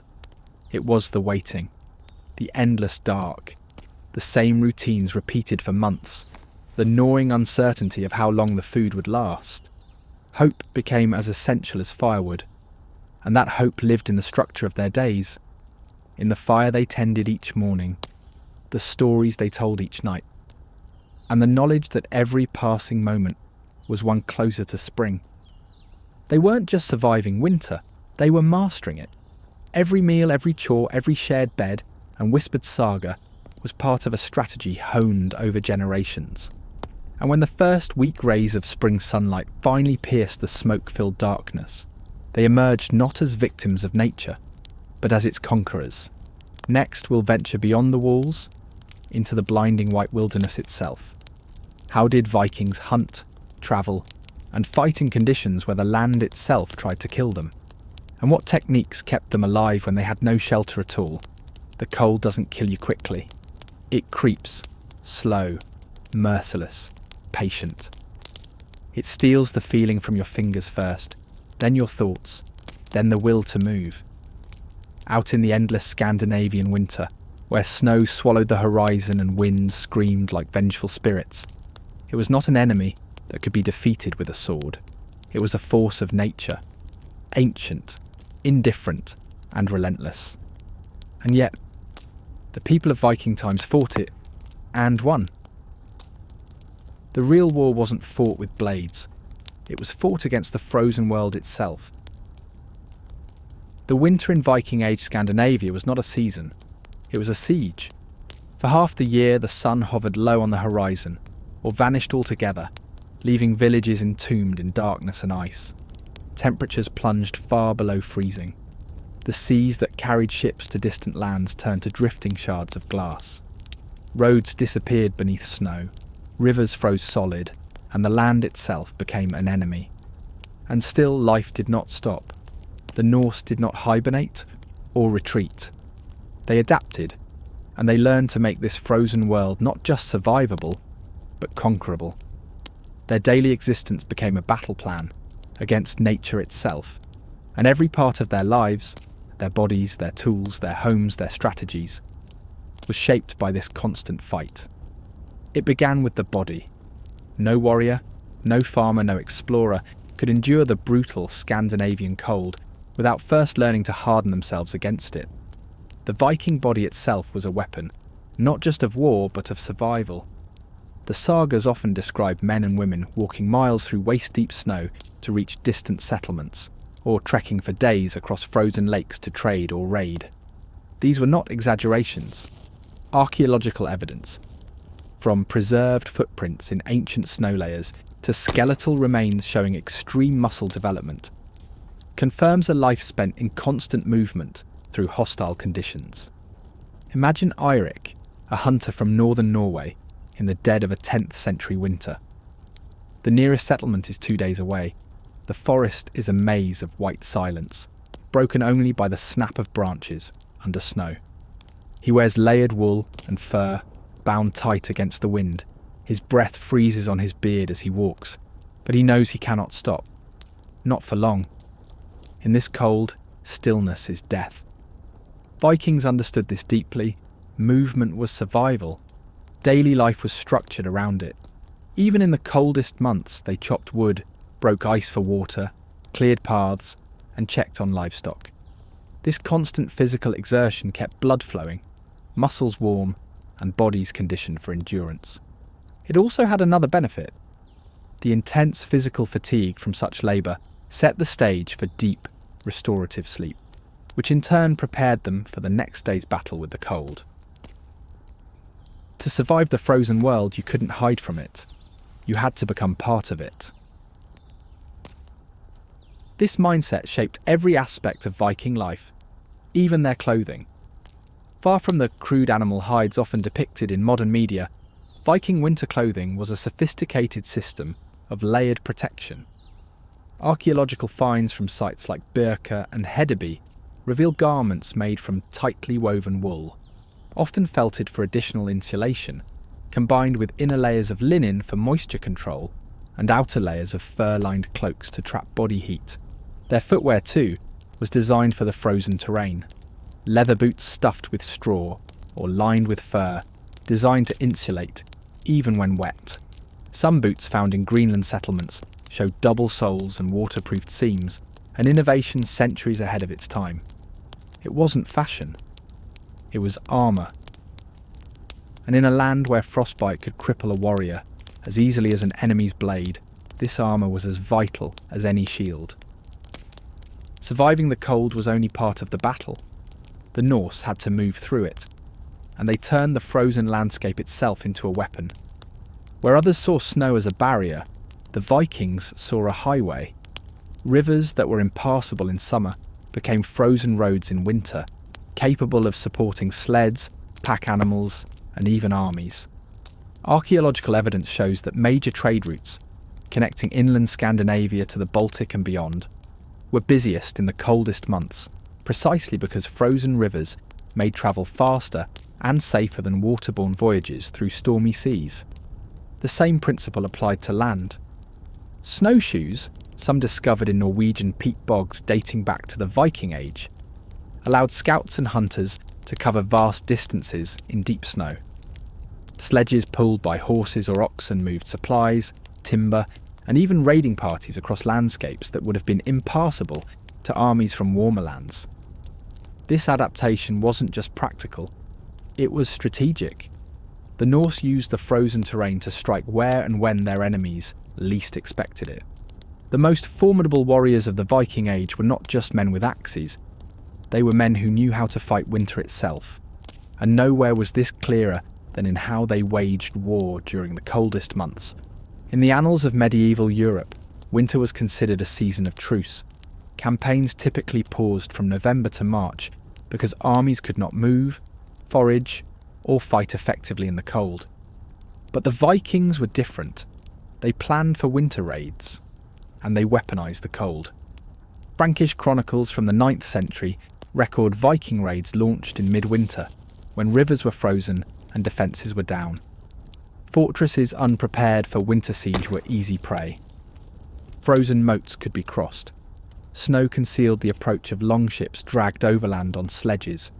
Villages that let their guards down for the season found themselves surrounded by warriors emerging from the snow like ghosts.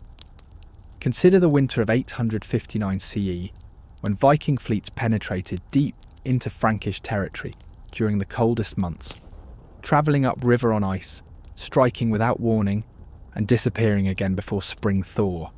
This was more than brute force, it was psychological warfare. Armies that believed winter protected them suddenly realised that the season itself was no defence. To the Vikings, winter wasn't an obstacle, it was camouflage. Fighting in winter required more than bravery, it demanded meticulous preparation. Warriors adapted their weapons and tactics to the frozen battlefield. Archaeological discoveries show axes and spears with slightly modified hafts for better grip, when gloved hands were numb from cold. Shields were sometimes lined with fur or leather to prevent frost from forming on the wood. Even chainmail was worn differently, layered over thick wool tunics to prevent freezing against the skin. Tactics changed too. Raids in winter were often smaller, faster and more surgical, exploiting the slowness and vulnerability of enemy forces bogged down by weather. The Vikings favoured ambushes from snow-covered forests, sudden assaults under cover of blizzards, and lightning-fast retreats across frozen rivers. And there was another weapon in their arsenal: fear. To medieval minds, winter was a time when nature itself turned hostile, a season of death and darkness. For an enemy to appear from that darkness, to fight and win in conditions others saw as uninhabitable, was deeply unsettling. The psychological impact of such raids often broke resistance before a battle even began. But war was only one expression of how the Norse fought the frozen world. Hunting, a vital part of their survival, was another battlefield. During the harshest months, wild game became scarce and more dangerous. Elk and reindeer migrated vast distances. Wolves grew bolder, and bears hibernated in caves that hunters sometimes sought out deliberately for meat and fur. Viking hunters developed specialised winter techniques, tracking by subtle signs in snow, using sled dogs to pull game back over frozen ground, and constructing temporary shelters of snow and pine to endure days-long expeditions. One of the most extraordinary finds from Viking-age Sweden is a set of skis dating to the 9th century. Evidence of sophisticated winter hunting methods. Hunters could cover vast distances silently and swiftly, stalking prey across frozen landscapes that would have been impossible to traverse on foot. Saga accounts even describe warriors training on skis for reconnaissance and raids, an early precursor to the ski-borne troops of later Scandinavian armies. These winter hunts were more than sustenance, they were training. The skills of navigation, endurance, patience and stealth, honed in the frozen forests, translated directly to the battlefield. In this way, even the hunt became part of the Norse campaign against nature's most brutal season. Survival in winter was not just physical, it was psychological. Cold broke the weak long before it froze them. The Vikings understood this instinctively, and their cultural mindset was one of their greatest weapons. Saga literature is filled with references to the virtues of endurance, thólinmedi, and resilience, þrek. The Havamal teaches that better to live a day with honour than a lifetime with shame, a philosophy that elevated suffering into a test of character. Winter was not something to be feared, it was something to be endured, conquered and mastered. Communal rituals reinforced this mindset. Winter feasts, storytelling, and religious ceremonies helped maintain morale and gave structure to the long dark months. Even the Norse gods were portrayed as enduring and overcoming harsh winters. From Odin wandering the frozen worlds in search of wisdom, to Thor battling giants in snow-covered wilderness.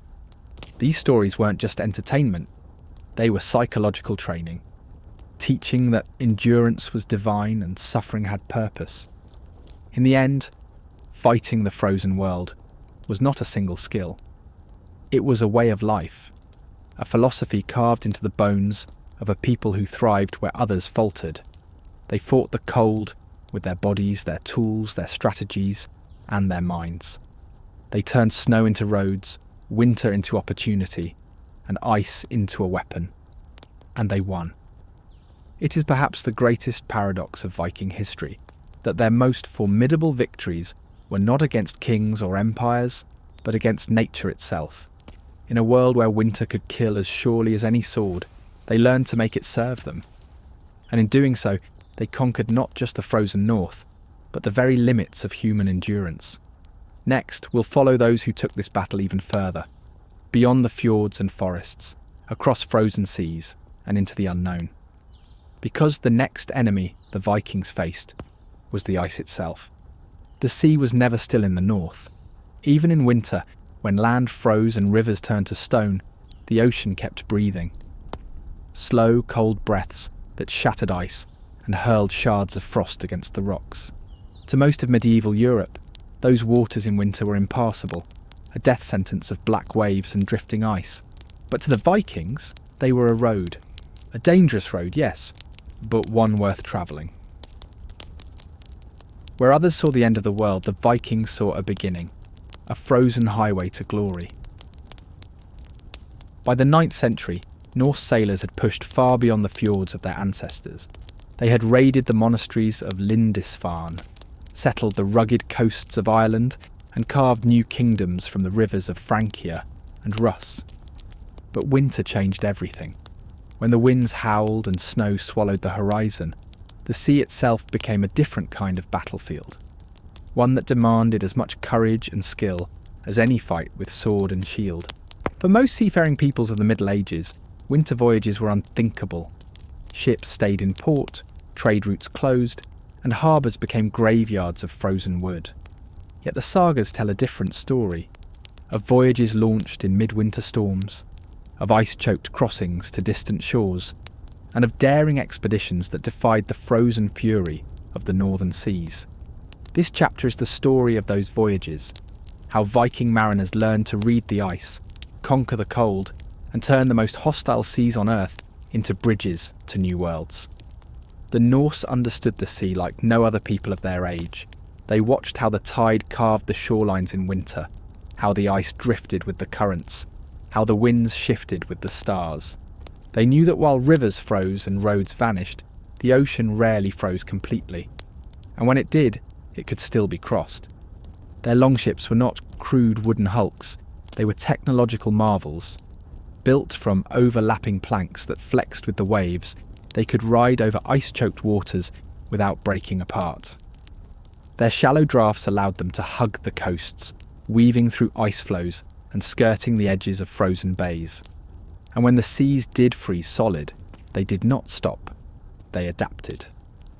Archaeological evidence from Viking sites in Greenland and Iceland shows sled-like runners fitted to the keels of some ships, a modification that allowed them to be dragged across frozen stretches of water or overland ice to open sea beyond. Saga references speak of longships being hauled over the ice to bypass frozen shallows, feats of strength and ingenuity that turned impassable terrain into temporary roadways. They didn't wait for the sea to thaw, they pulled their ships across the ice itself. The best example comes from the Greenland sagas. When Eric the Red's settlers faced blocked fjords in midwinter, they would often haul smaller vessels over ice or snow to reach open water beyond the frozen bay.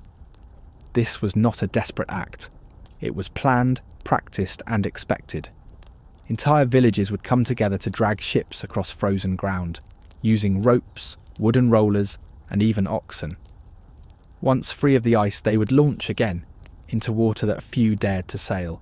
Winter seas posed challenges far beyond ice. The sun, often invisible for weeks, offered no help in navigation. The stars were veiled by storms. The coastline itself was transformed, landmarks buried in snow or rendered unrecognisable beneath sheets of ice. Yet the Vikings found ways to navigate even in this white void. They relied on what modern scholars call environmental navigation, reading the world not by instruments, but by the subtle signs of nature. The colour of ice floes could indicate proximity to land. The behaviour of seabirds revealed hidden coastlines. The direction of snowdrifts on waves hinted at prevailing winds. Even the sound of the sea, deeper and more muffled beneath sheets of ice, was a signal. Some scholars believe that the Vikings also used sunstones, crystals like Iceland spar, to locate the sun's position even in overcast skies, a technique described in the 13th century Raudulf's Tater. While the historical accuracy of these accounts is debated, archaeological finds of calcite crystals in shipwreck sites suggest they were indeed part of a navigator's toolkit. But navigation was not just science, it was memory. Viking sailors memorised the shapes of coastlines, the smell of distant lands, the patterns of ice that formed in certain fjords each winter. A skilled navigator could sail from Norway to Iceland in near darkness, guided not by compass or star, but by the texture of the wind and the rhythm of the waves beneath the hull. For all their skill, the Vikings knew that ice was both a road and a threat. It could carry a man across a fjord or crush a ship to splinters. Saga accounts speak of entire fleets trapped by sudden freezes, their ships locked in place by solid ice. In such moments, survival depended on speed and adaptability. Crews would rush to offload supplies, build makeshift shelters on the ice, or abandon ships entirely and continue their journey overland on sleds. One legendary account describes a crew caught in drifting pack ice between Iceland and Greenland. Rather than panic, they used axes to break free, cutting a path through the frozen maze. A desperate days-long struggle that ended with their arrival on Greenland's shores, exhausted but alive.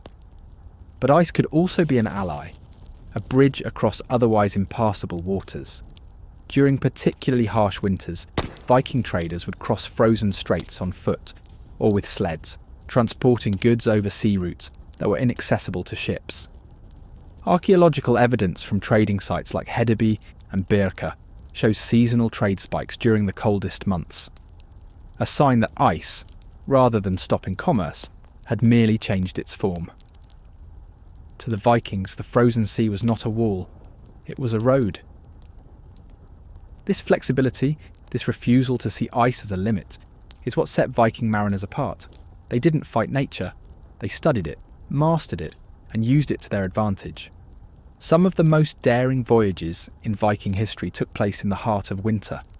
The most famous was perhaps the crossing to Greenland, a treacherous journey of over 1,500 kilometres through waters filled with drifting icebergs and sudden squalls. According to the saga of the Greenlanders, these voyages often began in late autumn or even early winter, when ice floes were at their thickest. Why risk such a journey at the most dangerous time of year? Because the rewards were immense. Walrus ivory, polar bear skins, and trade routes to new lands all awaited those who could cross the frozen frontier. There is archaeological evidence that some of these voyages may have pushed even further, into the Arctic itself. Norse artefacts have been found far beyond known settlement zones, suggesting exploratory expeditions ventured into ice-clogged northern waters, possibly reaching as far as Baffin Island or even Labrador. These were not mere raids, they were acts of audacious exploration, attempts to chart a world where land and sea blurred into an endless white expanse. Sailing in winter was not just about navigation or shipbuilding, it was about endurance, surviving in conditions that tested every human limit.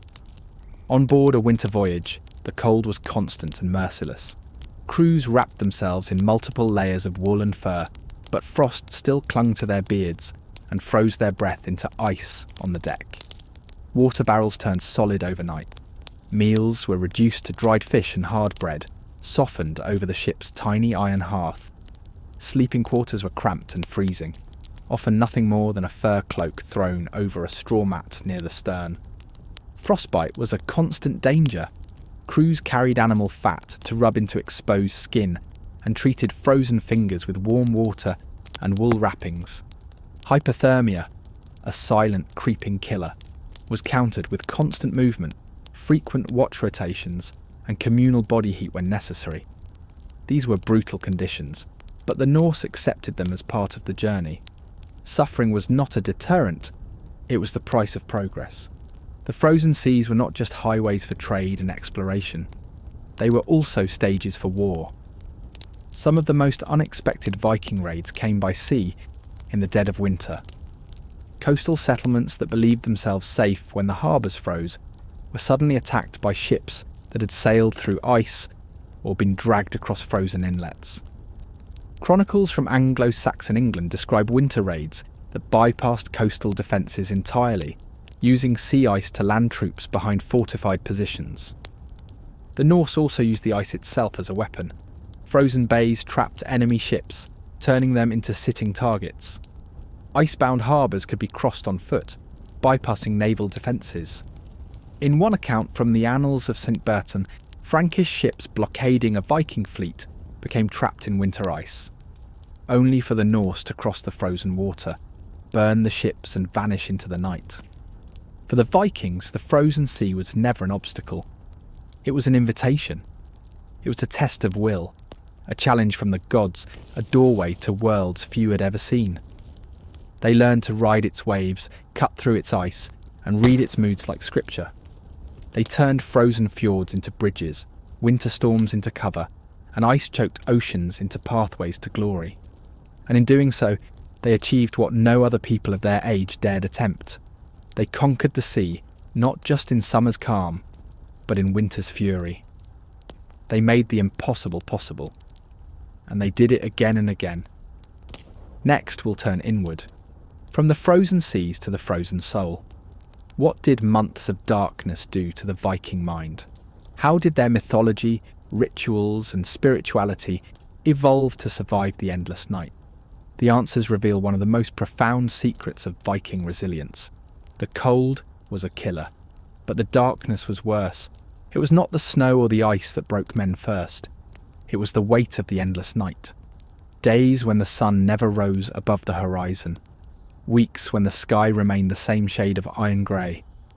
Months when the world felt trapped between dusk and dawn. To survive that, not just physically but mentally, required something far deeper than warm clothes or strong walls. It required belief. It required purpose. It required a mind forged to endure the darkness itself. The true battle of winter was fought not on the land or the sea, but in the human soul. In Viking times, winter in the north was more than a season. It was a presence, vast, oppressive, and alive. It seeped into every corner of existence, shaping how people thought, how they worshipped, how they loved and mourned. To endure it, they had to build inner worlds as resilient as the longhouses that sheltered their bodies. This chapter is about that inner war, the psychological and spiritual battle fought inside every Viking during the long, dark months. It is the story of how they learned not just to survive the darkness, but to draw strength from it. For a modern mind, the idea of a world without daylight is almost unimaginable. But for the people of Viking Age Scandinavia, it was a yearly reality. In the far north, the sun might not rise for weeks or even months. Even in the south, daylight dwindled to a few weak hours of pale light. Not enough to mark the passage of time in any meaningful way.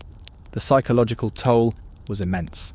Without sunlight, the body's production of serotonin, the neurotransmitter that regulates mood, plummets. Circadian rhythms falter, fatigue sets in, anxiety, irritability, and depression follow. Modern science calls this seasonal affective disorder. The Vikings called it life. But unlike modern societies, they were prepared for it. They had cultural, spiritual, and social systems designed to withstand the crushing weight of winter's darkness. Their minds, like their bodies, were trained for the siege. They didn't fight the darkness. They gave it meaning. The Viking worldview was not shaped by summer. It was born in winter. Look at the Norse cosmos. It begins in Ginnungagap, the yawning void, a place of darkness and ice. The world itself is forged from the meeting of fire and frost. The first being Ymir is born from melting ice. Even the gods are children of cold and chaos. This was no coincidence. These myths were not just stories. They were psychological armour. They told people that darkness was not an enemy. It was the source of creation itself. The cold was not a punishment. It was the crucible in which strength was forged. The same is true of Ragnarök, the end of the world in Norse mythology. It is not a fiery apocalypse, but a long, merciless winter. Fimbulwinter, the great winter. 3 years without summer, where snow buries the world and even the gods cannot stop it. And yet even here, the message is not despair. After Fimbulwinter, a new world is born. The cycle begins again. These myths gave the darkness meaning. They reframed suffering as part of a greater cosmic order. They told the people that endurance was not just survival, it was sacred. But mythology was only part of the defence. The Vikings also built powerful rituals to push back against the psychological weight of winter. The most important of these was Yule, the midwinter festival. Centred around the winter solstice, Yule was more than a celebration. It was a declaration of defiance. At the darkest point of the year, when the sun seemed to have vanished forever, the Norse lit fires, feasted, and told stories of rebirth. They slaughtered animals, brewed strong ale, and offered sacrifices to the gods, all to ensure the return of light. The timing was not accidental. In a world without artificial light, the solstice was a moment of profound psychological power. It marked the turning point, the day when the sun would begin its slow return. Yule was a ritual of hope, a communal reminder that darkness was not eternal. Archaeological evidence from sites like Gamla Uppsala and Borg in Lofoten shows enormous midwinter feasting halls, filled with animal bones and drinking vessels. These were not ordinary gatherings. They were spiritual acts of resistance. In the coldest, darkest nights of the year, the Norse chose joy over despair. They answered the darkness not with fear, but with fire. If Yule was the public response to winter's darkness, the hearth was the private one. For the Viking mind, the hearth was far more than a source of heat. It was the heart of the world, a small, flickering sun in the centre of the home. Entire families gathered around it, not just for warmth, but for psychological survival. Here stories were told, sagas of gods and ancestors, victories and betrayals. These weren't mere entertainment, they were lifelines. Oral storytelling created continuity, connection, and meaning in a season where time itself seemed to stop. The hearth was also where magic was practiced. Cider, a form of Norse sorcery, often associated with prophecy and fate, was frequently performed indoors during winter months. Archaeological evidence of ritual deposits near hearths suggests these acts were meant to bind fate and ward off misfortune during the long night. The light of the hearth symbolised more than physical safety. It was hope, memory, identity, a reminder that even in a world of darkness, the flame of life still burned. Isolation is poison in winter. Left alone with the darkness, even the strongest mind can falter.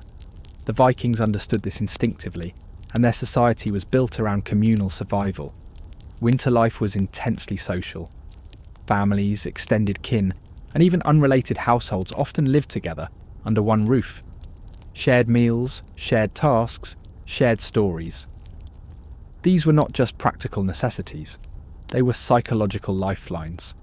Archaeological evidence from settlement patterns shows longhouses designed to accommodate large numbers of people, far more than a single nuclear family. This wasn't inefficient, it was intentional. Humans are social animals, and the presence of others reduces fear, lowers stress hormones, and helps regulate emotional states. The Vikings didn't need psychology textbooks to know this. They lived it every winter. Even the structure of Norse law and society reflected this reality. Winter was when things, assemblies, were often held. These gatherings were not just about legal disputes. They were social events, chances to renew bonds, exchange news, and maintain a sense of order in a world that often felt chaotic and cold. In the darkness, no one survived alone. Winter did more than shape Viking society. It shaped the Viking soul. Months of darkness forced them to confront the limits of human endurance, the fragility of life, and the inevitability of death. But instead of running from these truths, they embraced them. Death, in Norse belief, was not an end, but a transformation. Fallen warriors were welcomed into Valhalla, or Folkvanga. Ancestors were not forgotten but honoured, believed to watch over their descendants from beyond the grave.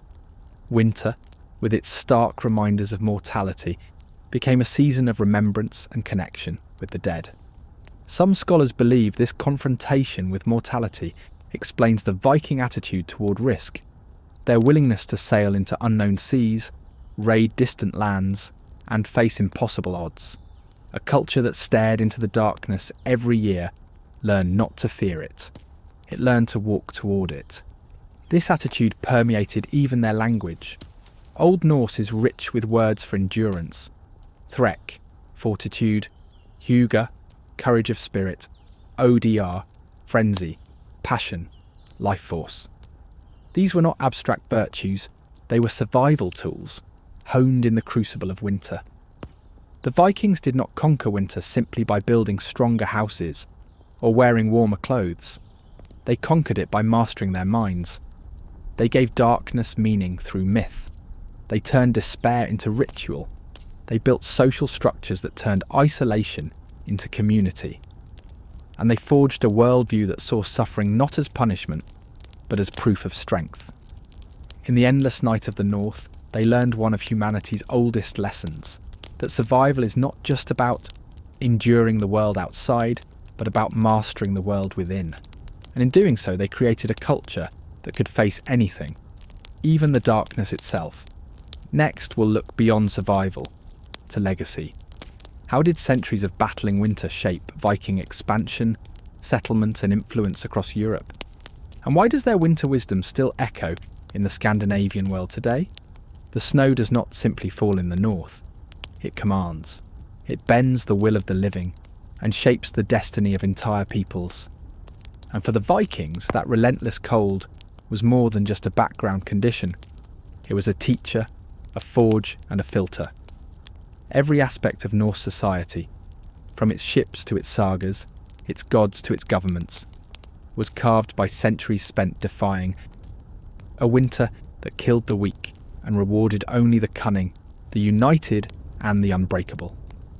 This is the final legacy of the cold, not just survival, but transformation. And its fingerprints can still be seen in the world we live in today. Before the Norse sailed westward into the unknown seas, before their longships prowled the coasts of England and their traders reached the markets of Baghdad, they learned one lesson above all. Nature will not bend for you. You must bend for it.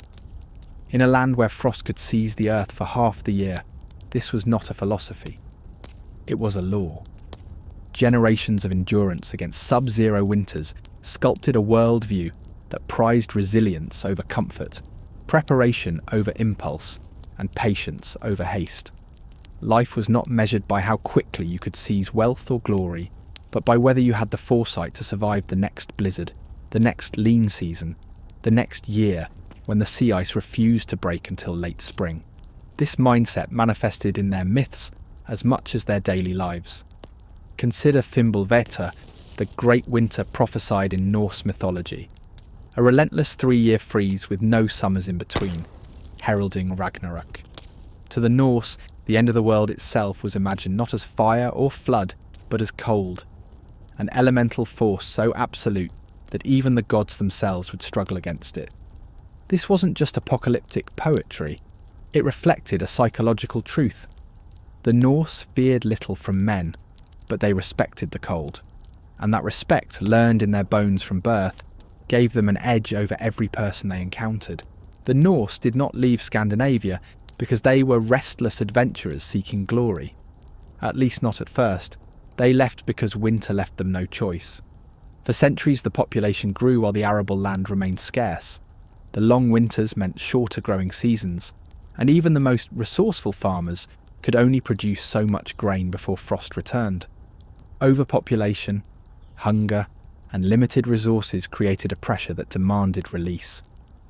And that release came in the form of outward expansion. But winter had also prepared them for that journey. The same ingenuity that kept them alive in snowbound valleys was applied to shipbuilding, leading to the invention of the longship, light enough to carry across portages, strong enough to cross the North Atlantic, and fast enough to outpace any pursuit. The same strategic patience that saw them ration stores through 6 months of darkness was turned toward long-distance navigation, meticulous planning, and endurance at sea. It's no coincidence that the first Norse explorers who pushed westward into the icy North Atlantic, to the Faroe Islands, to Iceland, to Greenland, and finally to Vinland, came from some of the harshest climates in Europe. Their society was not escaping the cold, it was trained by it. And the brutal skills honed over generations, stockpiling, shipbuilding, adapting, enduring, became their greatest advantages. The cold is a merciless judge of selfishness. Alone, a single farmer could not store enough grain to last the season. A single hunter might fail to bring down the elk that would feed a family through the dark months. A single household might freeze without help repairing a roof after a snowstorm. But together they stood a chance. This fundamental truth shaped Viking society into one of remarkable communal interdependence. Cooperative labour was not optional, it was survival. Longhouses were built by many hands, food was shared across kin groups, and vital decisions, from when to plant to when to raid, were made at the Thing, the community assembly. Even the famed Viking raids reflected this collaborative impulse. Crews trained to row in perfect unison, each man trusting the others to match his rhythm across hundreds of kilometres of open sea. Such unity did not spring from nowhere. It was learned in the long winters, when survival depended not on individual strength, but on coordinated action. Modern Scandinavia's emphasis on social cohesion, consensus and equality, traits often cited as cornerstones of their culture, has roots here in a world where the choice was stark: cooperate or die. Winter is not just cold, it is scarcity embodied. It strips the land bare, silences the rivers, and locks the earth beneath meters of snow. And yet the Norse learned not only to survive scarcity, but to turn it into opportunity. This ingenuity is visible in every facet of Viking life. They developed innovative methods for food preservation, drying, smoking, fermenting, that could sustain them through 8 months without harvest. They mastered the use of bog iron to produce weapons and tools even when traditional ore was scarce. They wove complex legal systems to distribute land and resources equitably, reducing the conflicts that scarcity might otherwise ignite. Even their spiritual beliefs reflect this resourceful pragmatism. The god Odin himself is not a warrior first and foremost, but a seeker of knowledge, sacrificing an eye for wisdom, hanging himself on the world tree to learn the runes. In a land where mistakes meant starvation, knowledge was power, cleverness was survival.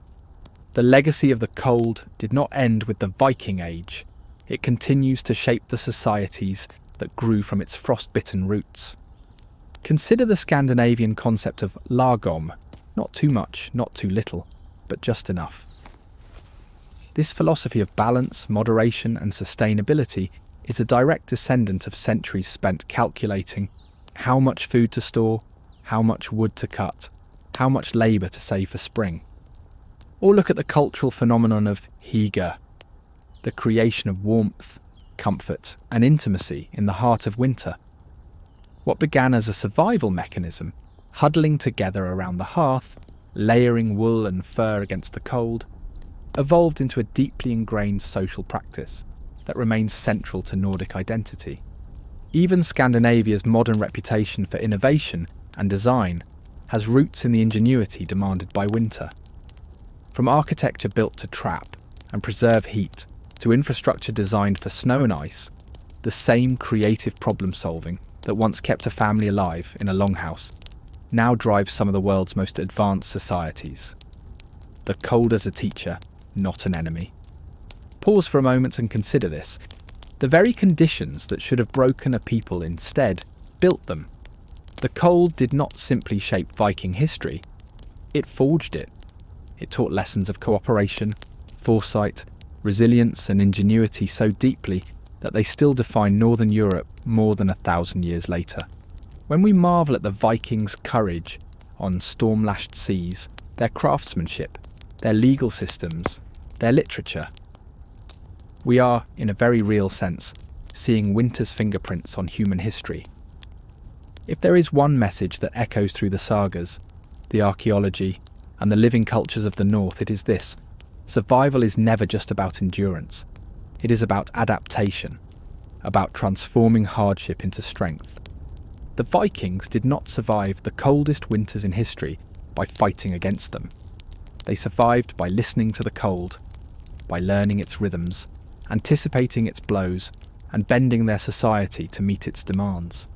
In doing so, they forged one of the most resilient and influential civilizations the world has ever known. And in the end, perhaps that is the greatest legacy of the ice, that even in a world seemingly designed to kill them, the people of the North found not just ways to endure, but ways to thrive. We've seen how the cold shaped Viking society, but one final question remains. How did those lessons carry forward into their mythology and worldview? In the final chapter, we'll step into the realm of frost giants, eternal winters, and the cosmic struggle for warmth, and uncover how the Norse used myth itself as a survival map for the harshest climate on Earth. The Vikings never separated survival from story. To them, the cold was not just a force of nature, it was a living thing, a presence, an antagonist written into the very fabric of their myths. The frost did not merely surround them, it spoke to them. And through those stories, carved into wood and stone, sung in longhouses during the deepest nights of winter, they found a map for survival, not just in the world around them, but in the world within. This is the final chapter of their winter story. Not of snow and ice, but of meaning, belief, and the ancient wisdom that taught them how to live in a world that never promised mercy. The Vikings didn't just fight the cold, they turned it into a god. The Norse creation myth does not begin with warmth, sunlight, or fertile earth. It begins with nothingness, a vast void called Ginnungagap. On one side lay Muspelheim, the realm of fire. On the other, Niflheim, the land of mist and ice. When fire and frost met in the middle, the first being was born. Ymir, a giant made of melting ice and primordial chaos. From his body, the gods created the world. This myth was more than a story. It was a mirror. It told the Vikings that cold was not their enemy. It was part of the origin of everything, a creative force, a source of life itself. It reminded them that destruction and creation were twins, that hardship and strength were inseparable. Every winter, as the world froze and the fields vanished beneath snow, this story whispered a truth into their bones. All life comes from the meeting of opposites. The cold that tried to kill them was also the cold that made them. In Norse cosmology, the enemies of the gods, the Jötnar, or frost giants, lived in a realm of perpetual cold called Jotunheim. These beings were not cartoon villains. They were embodiments of nature's raw, uncontrollable power. The avalanche, the glacier, the killing frost that stripped the land bare. And yet the gods did not seek to destroy them completely. They fought them, yes, but they also needed them. Without the giants, the world would lose its balance. Without the chaos of ice, the order of Asgard would stagnate. This tension reflected the Viking relationship with winter itself. The frost was a foe, but also a teacher. It tested their strength, sharpened their minds, and demanded their cooperation. Without it, they would have grown soft, and they knew that. It's why they did not imagine their gods as living in a paradise of eternal summer. Even Odin, the All-Father, had to contend with frost giants at the edges of his realm.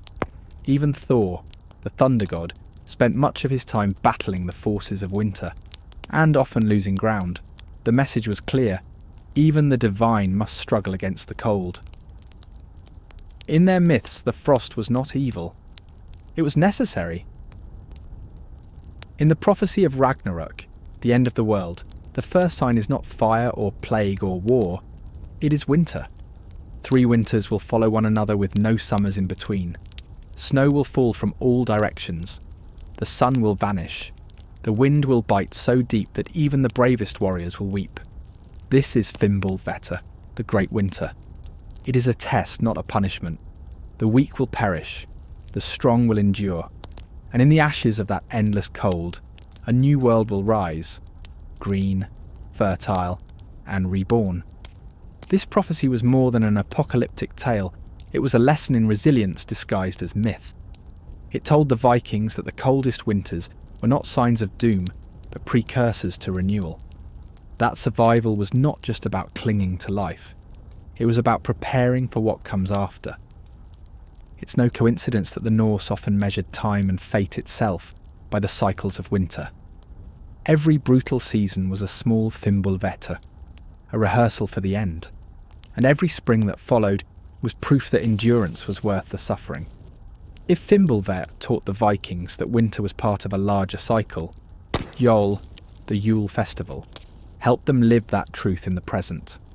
Held during the darkest days of the year, when the sun hovered weakest in the sky, Yule was a time of fire, feasting, sacrifice, and storytelling. Evergreen branches were brought into the home as symbols of life that defied the cold. Huge logs, the Yule logs, were burned to represent the returning sun. Animals were slaughtered not just for food, but as offerings to the gods who governed life and death. Every act of Yule was layered with meaning. Lighting a fire was not just about warmth, it was about defiance. Slaughtering a boar was not just a feast, it was a pact with the divine. Even drinking and storytelling served a higher purpose. They reminded the community that darkness was temporary, that light always returned. In this way, Yule was more than a festival. It was psychological armour, a collective ritual that reprogrammed fear into faith, despair into celebration. And it bound communities together with a shared story of survival. The Vikings also wove winter into their understanding of Wyrd, fate. The Norns, the mysterious goddesses who spun the threads of destiny, were often associated with cold water and frozen wells. Even their greatest gods could not escape the tapestry they wove.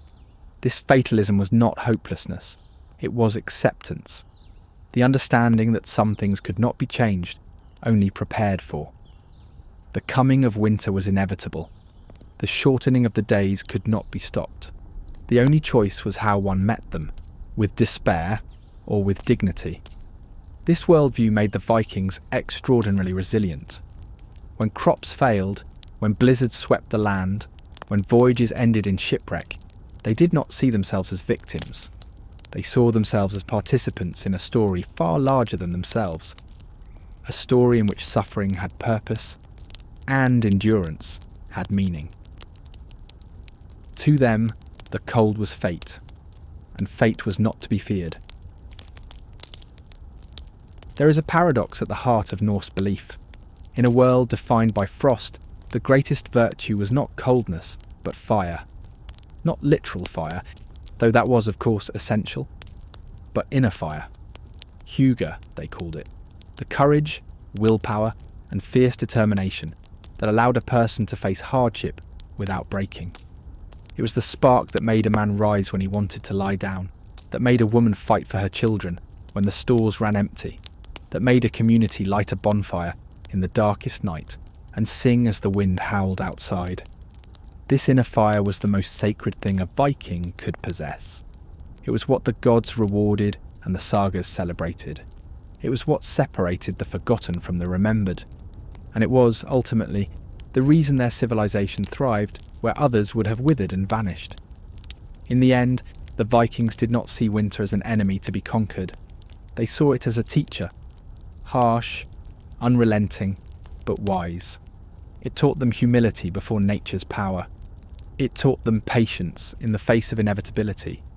It taught them cooperation, courage, and cunning. It taught them that life is a cycle of darkness and light, death and rebirth, despair and hope, and that those who endure the longest nights are the ones who will see the dawn. And perhaps this is the lesson we too can learn from them. In an age when we insulate ourselves from nature, when we fear discomfort and flee from hardship, the Vikings remind us that strength is not found in avoiding the cold, but in walking into it, with eyes open, hearts burning, and stories to guide us through. The coldest winters do not kill us. They forge us. The snow melts, the rivers run again, the sun rises higher each day, the long night ends, as it always has and always will. But for those who have endured it, something fundamental has changed. They are harder now, wiser, stronger. They have seen the darkness and learned its language. This was the true Viking victory over winter. Not in the warmth they created, but in the transformation it forced upon them. The legacy of that victory still lives in the sagas, in the traditions, and in the spirit of the North itself. For in the end, it was never just about surviving the coldest winters in history. It was about becoming something greater because of them. If this journey through the frozen heart of Viking life taught you something new about their strength, courage, and humanity, subscribe for more forgotten truths from history's harshest worlds. And before you go, tell us in the comments, which country or city are you watching from? We're building a global community of history lovers, united by the stories of those who came before us.